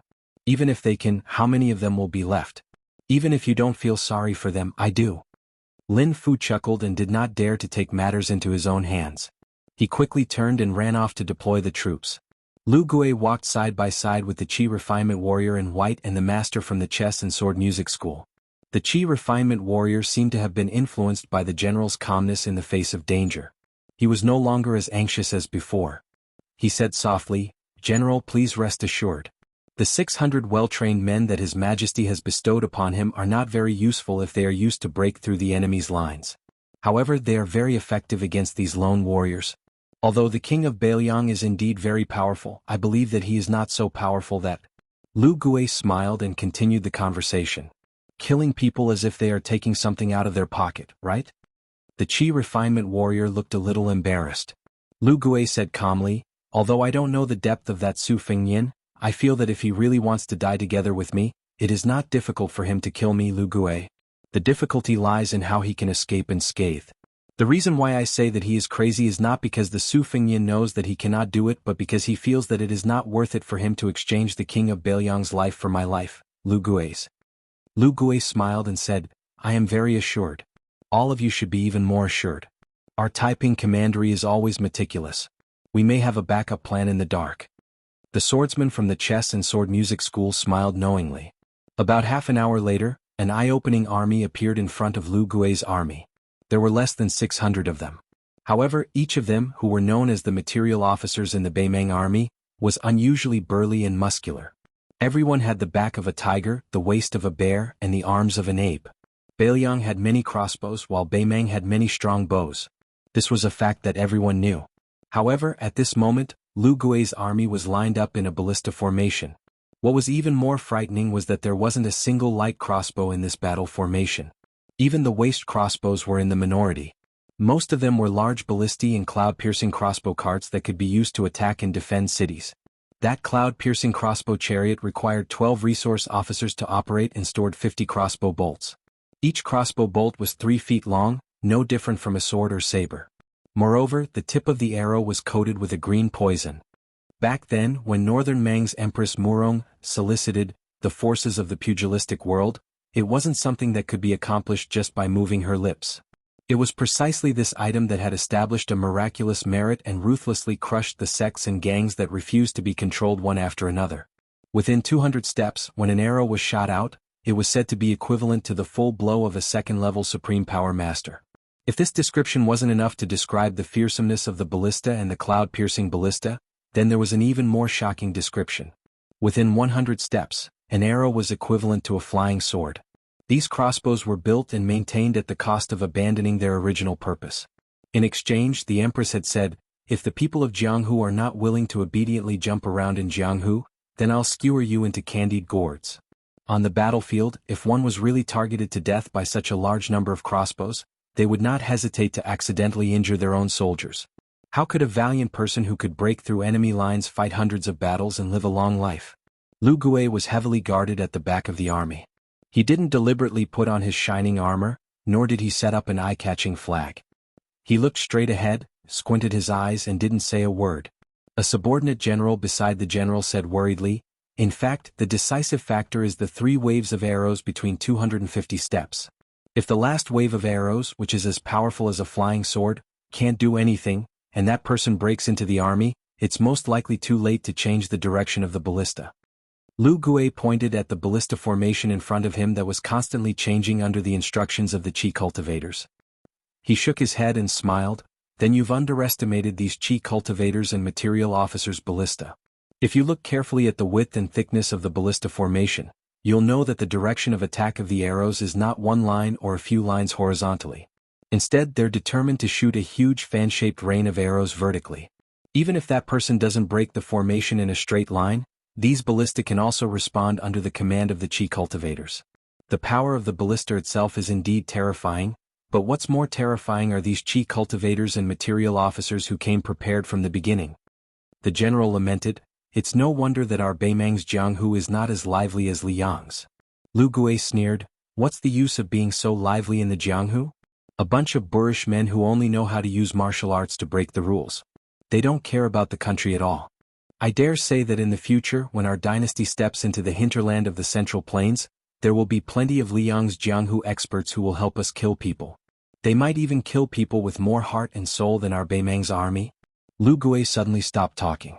A dazzling purple spot appeared in the farthest distance of the old man's vision. The general beside him gasped and said in a trembling voice, "It's really coming."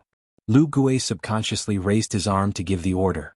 After he put down his arm, his expression was complicated for a moment. He muttered to himself, "He's indeed Su Zhao's son." The purple aura came from the east without stopping. There was a loud bang in the ballista formation. The ballista arrows were shot and pierced through the air. Almost at the same time, a second wave of ballista arrows rained down toward the purple aura in the sky. In an instant, with the ballista formation as the fulcrum, hundreds of ballista arrows that looked like the bones of a fan were shot out. Half of them were no different from the sword of an immortal. But after the blink of an eye, the purple aura swept through the sky without any pause. It continued to streak through the sky and disappeared in a flash. It actually disappeared above Lu Gui's army just like that. Lu Gui, whose back was facing the army, took a small step forward at some point. His face was gloomy. He casually pushed aside the swordsman's corpse in front of him and looked to the west.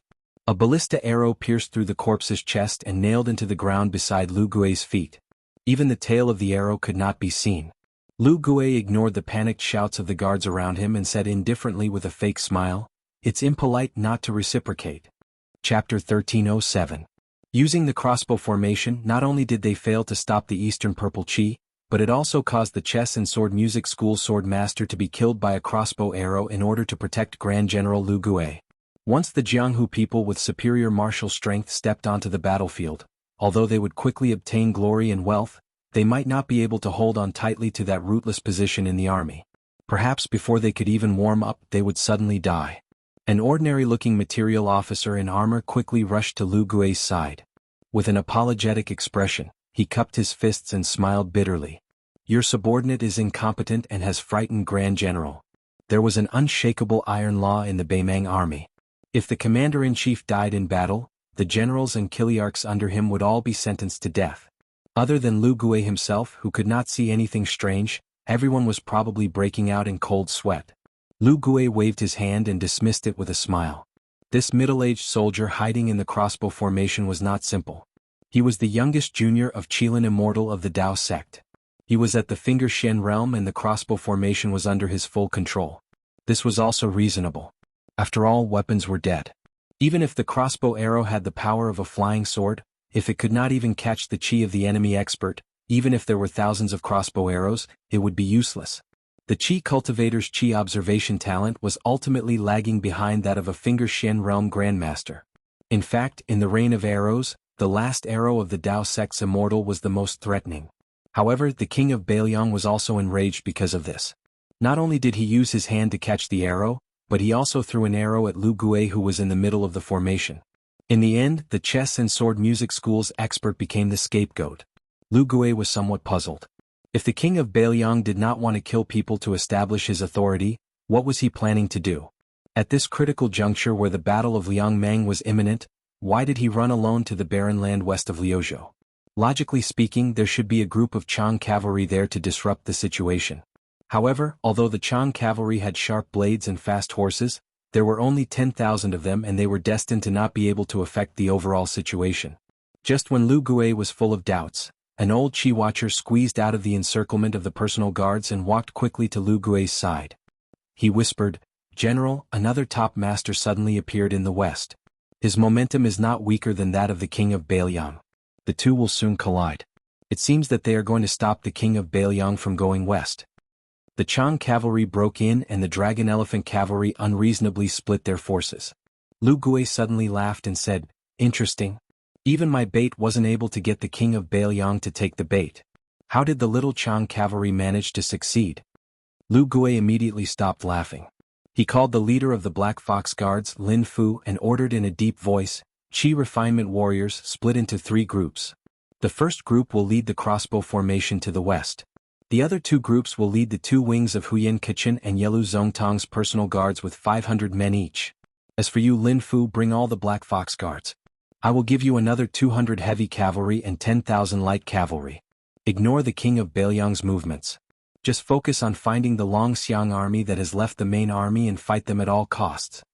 Lin Fu was surprised and asked carefully, "General, what if the Qingcang city garrison and the deputy general of the Longxiang army, Li Mofen, choose to leave the city now and attack Gudong Beach?" Lu Gui snorted and asked in return, "Even if they have the guts, do they have the guts?" Lin Fu shrank his neck and did not dare to say another word. Danger lurked everywhere on the battlefield. Danger was always present, but opportunities were fleeting. Whether one was a mediocre person who had no achievements or mistakes, or a famous general on the battlefield who could turn the tide, it all depended on the commander's decision. Lu Gui saw that the Dao De sect's Taoist priest, who was young but had an extremely high seniority, seemed to be hesitating. He was probably afraid that he would fall into the trap of luring the tiger away from the mountain. Once he was assassinated by the Bailiang loyalists in Liuzhou, His Majesty would vent his anger on the Dao De sect. The old man laughed softly and said, "Taoist priest, there is no need to waste your time by this old man's side. You won't be able to achieve anything. If we can defeat the Longxiang army this time, I will personally ask His Majesty for a reward." Even though this Taoist, whose attire was no different from the head of the materials official, was the esteemed state preceptor Yuan Qingshan's junior brother, he was still extremely respectful before Lu Gui. When he heard what was said, his favorable impression of this great general increased by a bit. Northern Mang's nobles and martial artists were mostly condescending. The Taoist inwardly decided that regardless of whether Flo Province's battle was a success or failure, when he returned to the sect, he was going to persuade his senior brothers to place a heavy bet on Lu Gui and not stake everything on the Ruran cavalry's commander Hong Jingyan. Beimang's method of annihilating Buddhism was even more ruthless and tragic than Li Yang's. The power of Taoism was like the sun in the midday sky, especially after his senior apprentice brother had transformed into a rainbow and ascended. The Dao De sect's status rose like a boat on a rising tide. It was believed that if he could form a relationship with Lu Gui before he made his mark, Beimang would definitely unify the Taoism of the Central Plains when it unified the world in the future. Mount Longhu, which could still be considered the ancestral court of Taoism, would definitely not be able to compete with the Dao De sect, which was close to Lu Gui for the position of leader. Lu Gui stood where he was and looked at the dust that was gradually rising in the distance. Suddenly, he laughed involuntarily. "It can't be that Beimang is finished before our battle has even begun, right? So there's a big battle before a big battle. The order of peace, what a good plan." The purple clouds came from the east and left to the west. A golden bronze figure with a majestic aura like that of a celestial being strode forward. The dust that was kicked up by his feet was even greater than the gallop of 1,000 cavalry. The purple clouds seemed unwilling to be tangled up with this person. Even when they passed by the crossbow formation and Lu Gui's army, the purple clouds did not change their path. The purple clouds shifted their direction slightly, but the golden giant took a step to the side and stomped out a large pit, continuing to block their path. The purple clouds still didn't want to collide with it. Their speed didn't decrease, but their path forward quickly shifted to the side again. The great grandmaster of the chess and sword music school's bronze figure was unforgiving. Once again he chose to confront the purple clouds head-on. The road faced the sky, but the bronze figure's grandmaster was unwilling to separate from the purple clouds. Nothing could be done more than 3 times. In the blink of an eye, the purple clouds, who no longer deliberately held back, were already within reach of the bronze figure's grandmaster. This was the first time the bronze figure's grandmaster had seen this heaven-shaking young man up close. His entire body flowed with a purple-gold aura, and the date mark between his eyebrows was like an inverted third eye. That pair of ice-cold eyes was somewhat similar to the sect's junior Hong Jingyan, who had been born with eyes but failed to see since childhood. Was this the king of Beimang, Su Fengyan? The bronze figure's grandmaster opened his mouth to speak, but no words came out. However, at the same time, his abdomen swelled like a large bell. A palm pushed out horizontally.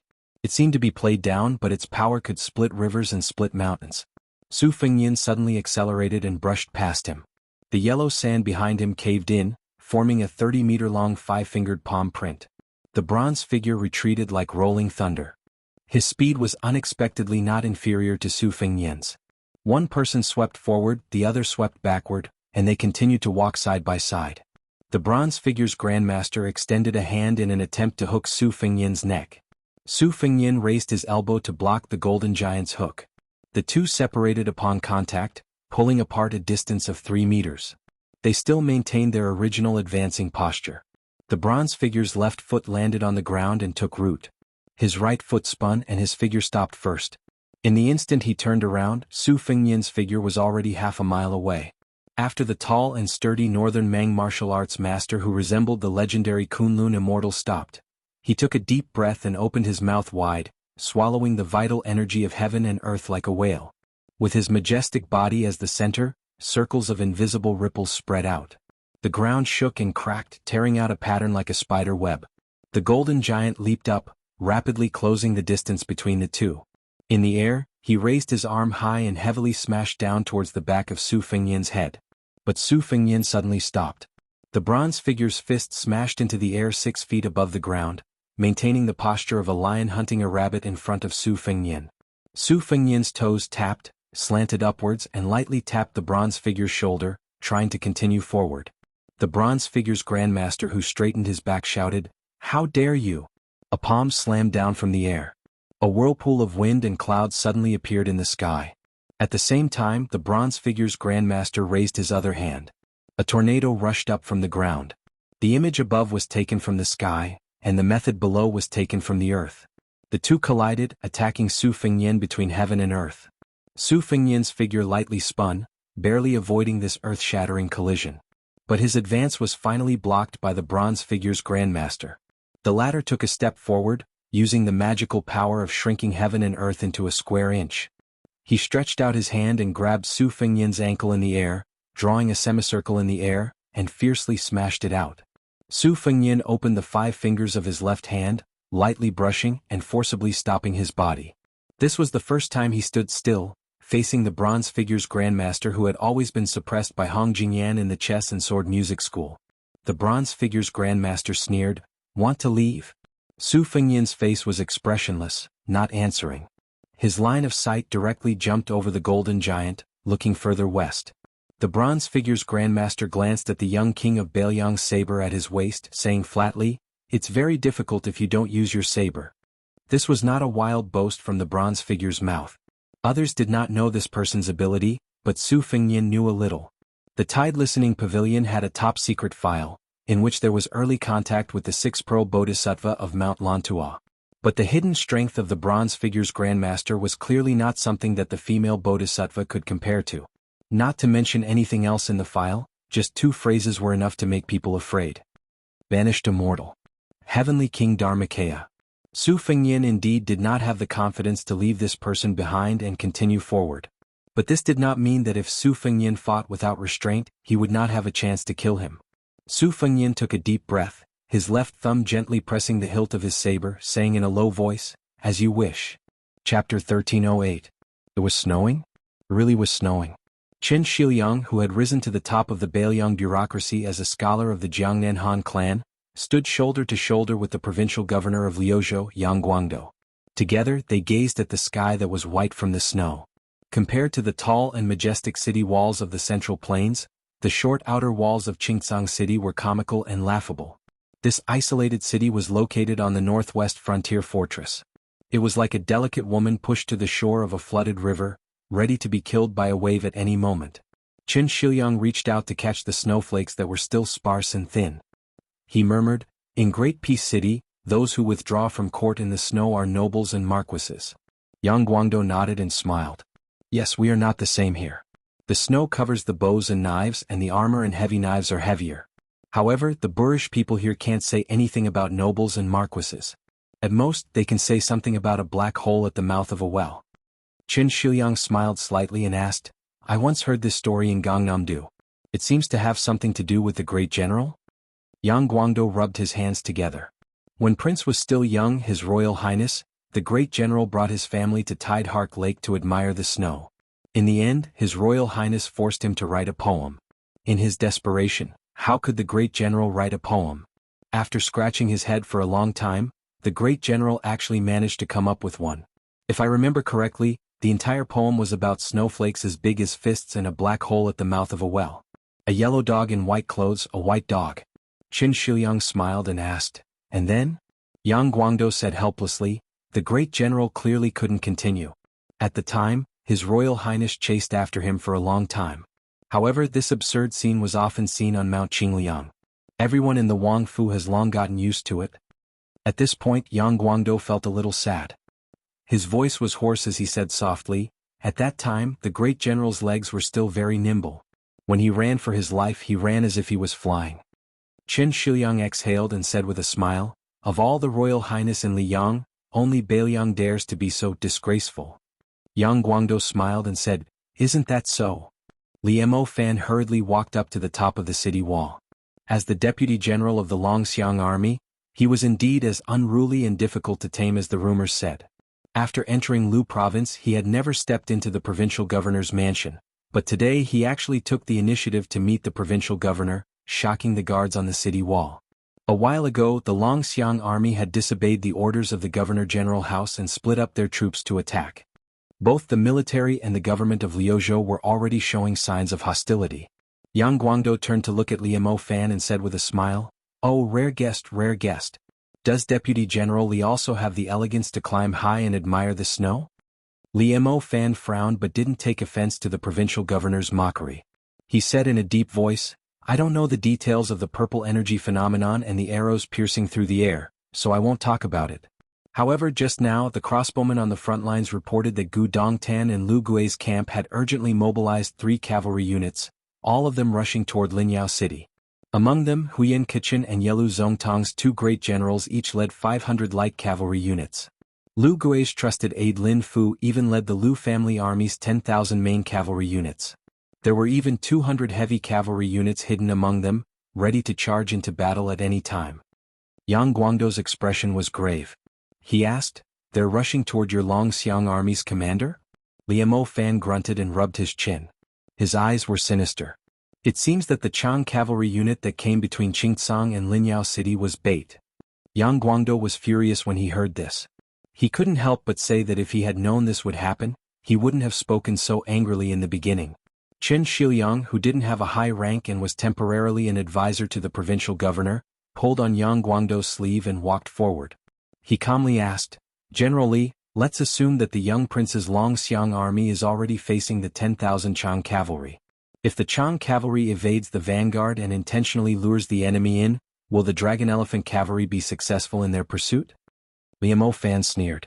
"As long as they're caught by our Longxiang army, unless the Chang cavalry choose to turn tail and run, they'll definitely be wiped out in less than 2 hours." Liemo Fan reached out and pressed against the wall. "What I'm afraid of now is that the Chang cavalry, who are best at running in circles, will blindly avoid battle and allow them to hold out until they meet up with Lin Fu's army." Liemo Fan turned to look at Yang Guangdou, who was nominally the most powerful official in Liuzhou. This general entered the city not to ask for battle but to say hello. This general will split 10,000 of the Longxiang army to follow Lin Fu. If the army that Lu Gui left at Gudong Beach takes the opportunity to move south, I will personally lead the remaining 10,000 Dragon Elephant cavalry to resist the enemy. Qingcang City will not be lost. Yang Guangdou finally couldn't hold back his anger. The war is about to begin. You dare to divide your forces when you're at a disadvantage and keep on dividing. Liemo Fan, to think that you were a general that the general thought highly of when he was alive. I, Yang Guangdou, am a layman who hasn't read many military books. Even I know that this is a taboo. The importance of Flo province lies not only in the fact that our side is defending Azure City to the death to restrain Lu Gui's army, but also in the fact that the 30,000 Dragon Elephant cavalry is maintaining a posture of being ready to pull back but not unleash it, so as to form a deterrent force to the entire northern Meng southern dynasty. Neither of these 2 factors can be missing. If either of them is missing, then Liang Mang would have already lost the first great battle. Even if your Dragon Elephant cavalry is exchanging 1 for 2, even if you, Li Mofan, have accumulated countless battle achievements, Northern Liang King will still cut off your head. You Liemo Fan deserve to die. Li Fan's expression was cold as he said stiffly, Provincial Governor Yang, this general has said that Qingcang City will not be lost. Even if we take a step back and say that the 10,000 dragon elephant cavalry are all gone, as long as the general and Wang Lingbao can return to the vicinity of Qingcang City, Lu Gui will still have to be a coward. Right now, the most important thing is to ensure that the general of the Longxiang army will not meet with any accidents on the battlefield to the east of Linyao. Yang Guangdou took a step forward. Surnamed, the king of Beiliang has promised that I, Yang Guangdou, can do whatever I want in Liuzhou. Do you really think that I don't dare to act first and report later? Li Fan's face was full of undisguised disdain. He tilted his head slightly and pointed at his neck. Why don't you come and try? Old man Yang, with your little ability, do you think you can chop off my head? Qin Shiliang didn't act as a peacemaker, only looking towards Gu Dongtan's side. He slowly said, Provincial Governor Sir and General Li aren't wrong, it's just that matters have their priorities. Right now we might as well plan for the worst. The appearance of the Chang cavalry was a trap set up by Northern Mang from the start. Now, since our Dragon Elephant army has already taken the bait, moreover, what Northern Mang wants to eat isn't just a few thousand Dragon Elephant army soldiers, but an even more important target, Commander-in-Chief Su Longxiang. In that case, I feel that the Northern Mang Southern Dynasty will definitely activate a relatively sinister backup plan. Who knows, it might even be a small group of Northern Mang's most outstanding martial experts. At the very least, they would be able to fight against the young prince. If Beimang succeeds, this loss will be unbearable for Qingcang City, all of Liuzhou, and even all of Beimang. Qin Shiliang continued, since it's like this, I feel that mobilizing 10,000 Longxiang army is not too much. It's not enough. We also need to add all the crossbowmen we can use as well as the white horse soldiers in the city.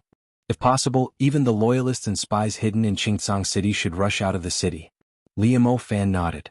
Yang Guangdou also remained silent. Qin Shiliang turned his head and looked at Li Fan. General Li, I don't want you to make any military pledge, nor do I want to hear some grand speech about being defeated. Right now, I only want to ask you one thing. You only have 10,000 Dragon Elephant cavalry. Once Lu Gui's army resolutely charges south, can you guarantee that Qingcang City will last until the 20,000 Longxiang army returns? Li Fan's eyes were abnormally resolute. He said in a low voice, I can. Li Fan smiled. He patted the Beiliang war blade at his waist and pointed outside the city with his other hand. Qin Shiliang, it's fine if you don't trust me, Li Fan, but please trust this cold blade of mine. If one isn't enough, there are 10,000 outside the city. Qin Shiliang nodded. Li Fan turned around and strode away. Qin Shiliang suddenly turned to the back of this Beiliang frontier army general and said, General Li, the Longxiang army soldiers are Beiliang people, and so are the people of Liuzhou.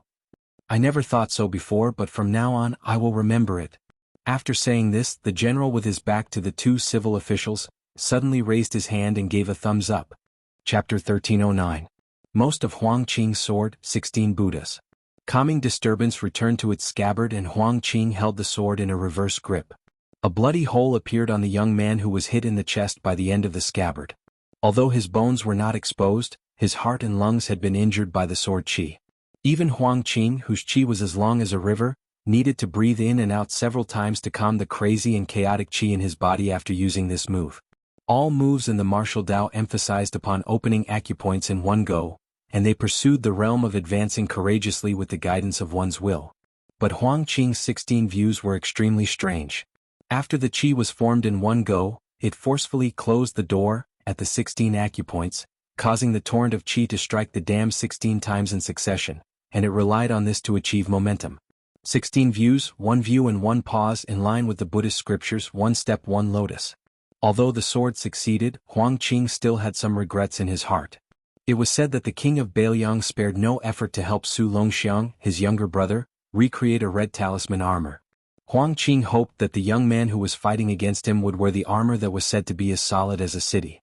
Suddenly Huang Qing, who was known for his heart as still as water in Beimang, laughed at an inappropriate time because the scene in front of him made him feel even more absurd. The young man lowered his head and looked at his chest, then raised his head to stare at Huang Qing. He opened his mouth, only to see a stream of green light lingering between his teeth. That was the heterogeneous sword qi that Huang Qing had planted in the young man's heart and lungs. Not only did the young man not take the opportunity to spit it out to reduce his injuries, he swallowed the sword qi back. I'm not full, do you have more? Huang Qing clenched the famous sword in his hand and smiled. I don't have anything else, but I have plenty of sword qi. Su Longxiang, whose eyes were glowing with gold, turned his head and looked back. It was unknown whether he was looking at Qing Tsang or Liangzhou. The young man turned his head and twisted his neck. All the joints in his body made a series of ear-piercing sounds like soybeans exploding. He raised his fists and then stomped down with a loud bang. Huang Qing, who was rapidly accumulating power in the dark, narrowed his eyes. He saw Qi Ji condensed like rainbows continuously surging out from the young man's body, shattering and dispersing. Huang Qing, who was only one step away from Dong Tai in the way of the sword, felt incredulous. Qi dispersing on his own? The young man was already at the threshold of the mysterious finger realm, but now he fell all the way back to the Vajra realm. The old celestial master of Mount Longhu, Zhao Shituan, had once taught this disciple the great dream of the spring and autumn annals. This was no secret in the celestial master residence. Those imperial officials and nobles of the imperial family all mistakenly believed that the old man had lost his mind and acted as an accomplice to a villain, helping Su Rintu's youngest son advance a step further on the martial path. In fact, it was true that Zhao Shituan was thinking for his beloved disciple Su Longxiang out of selfishness. However, no one in the world would be able to guess the true meaning of the dream of spring and autumn. It was not to increase Su Longxiang's strength, but to suppress Yin Sheng in Taoism. If Zhao Shituan did not painstakingly create a box to hide the jade for his disciple, then Su Longxiang would be envied by the heavens. Wasn't Su Fengyin forging the talisman armor for Su Longxiang the same? Previously, the young man seemed like a trapped beast at the end of its rope in Huang Qing's magnificent sword fight. In fact, the talisman armor and the great dream of spring and autumn annals were the true trapped beast. Huang Qing looked down at the calm disturbance as if he was facing a great enemy. Finally he could deliver a complete sword. Su Longxiang also lowered his head and smiled foolishly. Brother, I'm going to fight. There was a light snow in Jiangnan. Day after day, Mount Hui was crowded with people. Not to mention a light snow, even if there was a heavy snow, the road would have been trampled clean by people without the need for the Shenyuan family to sweep the snow. The tourists who crowded shoulder to shoulder were all here to admire the moonless restaurant on the Great Snow Plateau. Although Yunyu Jiang was not qualified to enter, he could still come in high spirits after seeing it from afar. When he went back he could boast to his friends in Jianghu. Seeing a woman in purple, he dared to boast that he had seen the female chief of Wulin. However, which female hero did not have a set of purple clothes in her bag when she traveled Jianghu? Otherwise, how could she have the face to call herself a fairy? A while ago the Wulin assembly was held and everyone participated in the grand event. Everyone added fuel to the fire, which made the reputation of the purple dress of Mount Hui even higher. In particular, the Tide Listening Pavilion in Beiliang sent so many boxes of martial arts manuals from thousands of miles away. It was no doubt that the most powerful person in the world recognized Shenyuan Qingfeng as the chief. Who dared to say anything? Moreover, the woman was so generous. She wantonly gave away the old manuals on the Great Snow Plateau as if she was giving out a few copper coins. Many old and wise Jianghu legends smiled brightly. The liveliness of Mount Hui made Mount Longhu even more deserted. In addition, the incense on Mount Wudong in the distance was getting stronger and Prince Qingqing, surnamed Wu, was in charge of the affairs of the Taoist sect in the mansion of Taoist Master. If it were not for Mr. White Lotus, Mount Longhu would have been very cold this winter. The weather was not cold, but the heart was cold. Fortunately, all this was good for the old Taoist in the small Taoist temple at the foot of Mount Longhu who liked peace.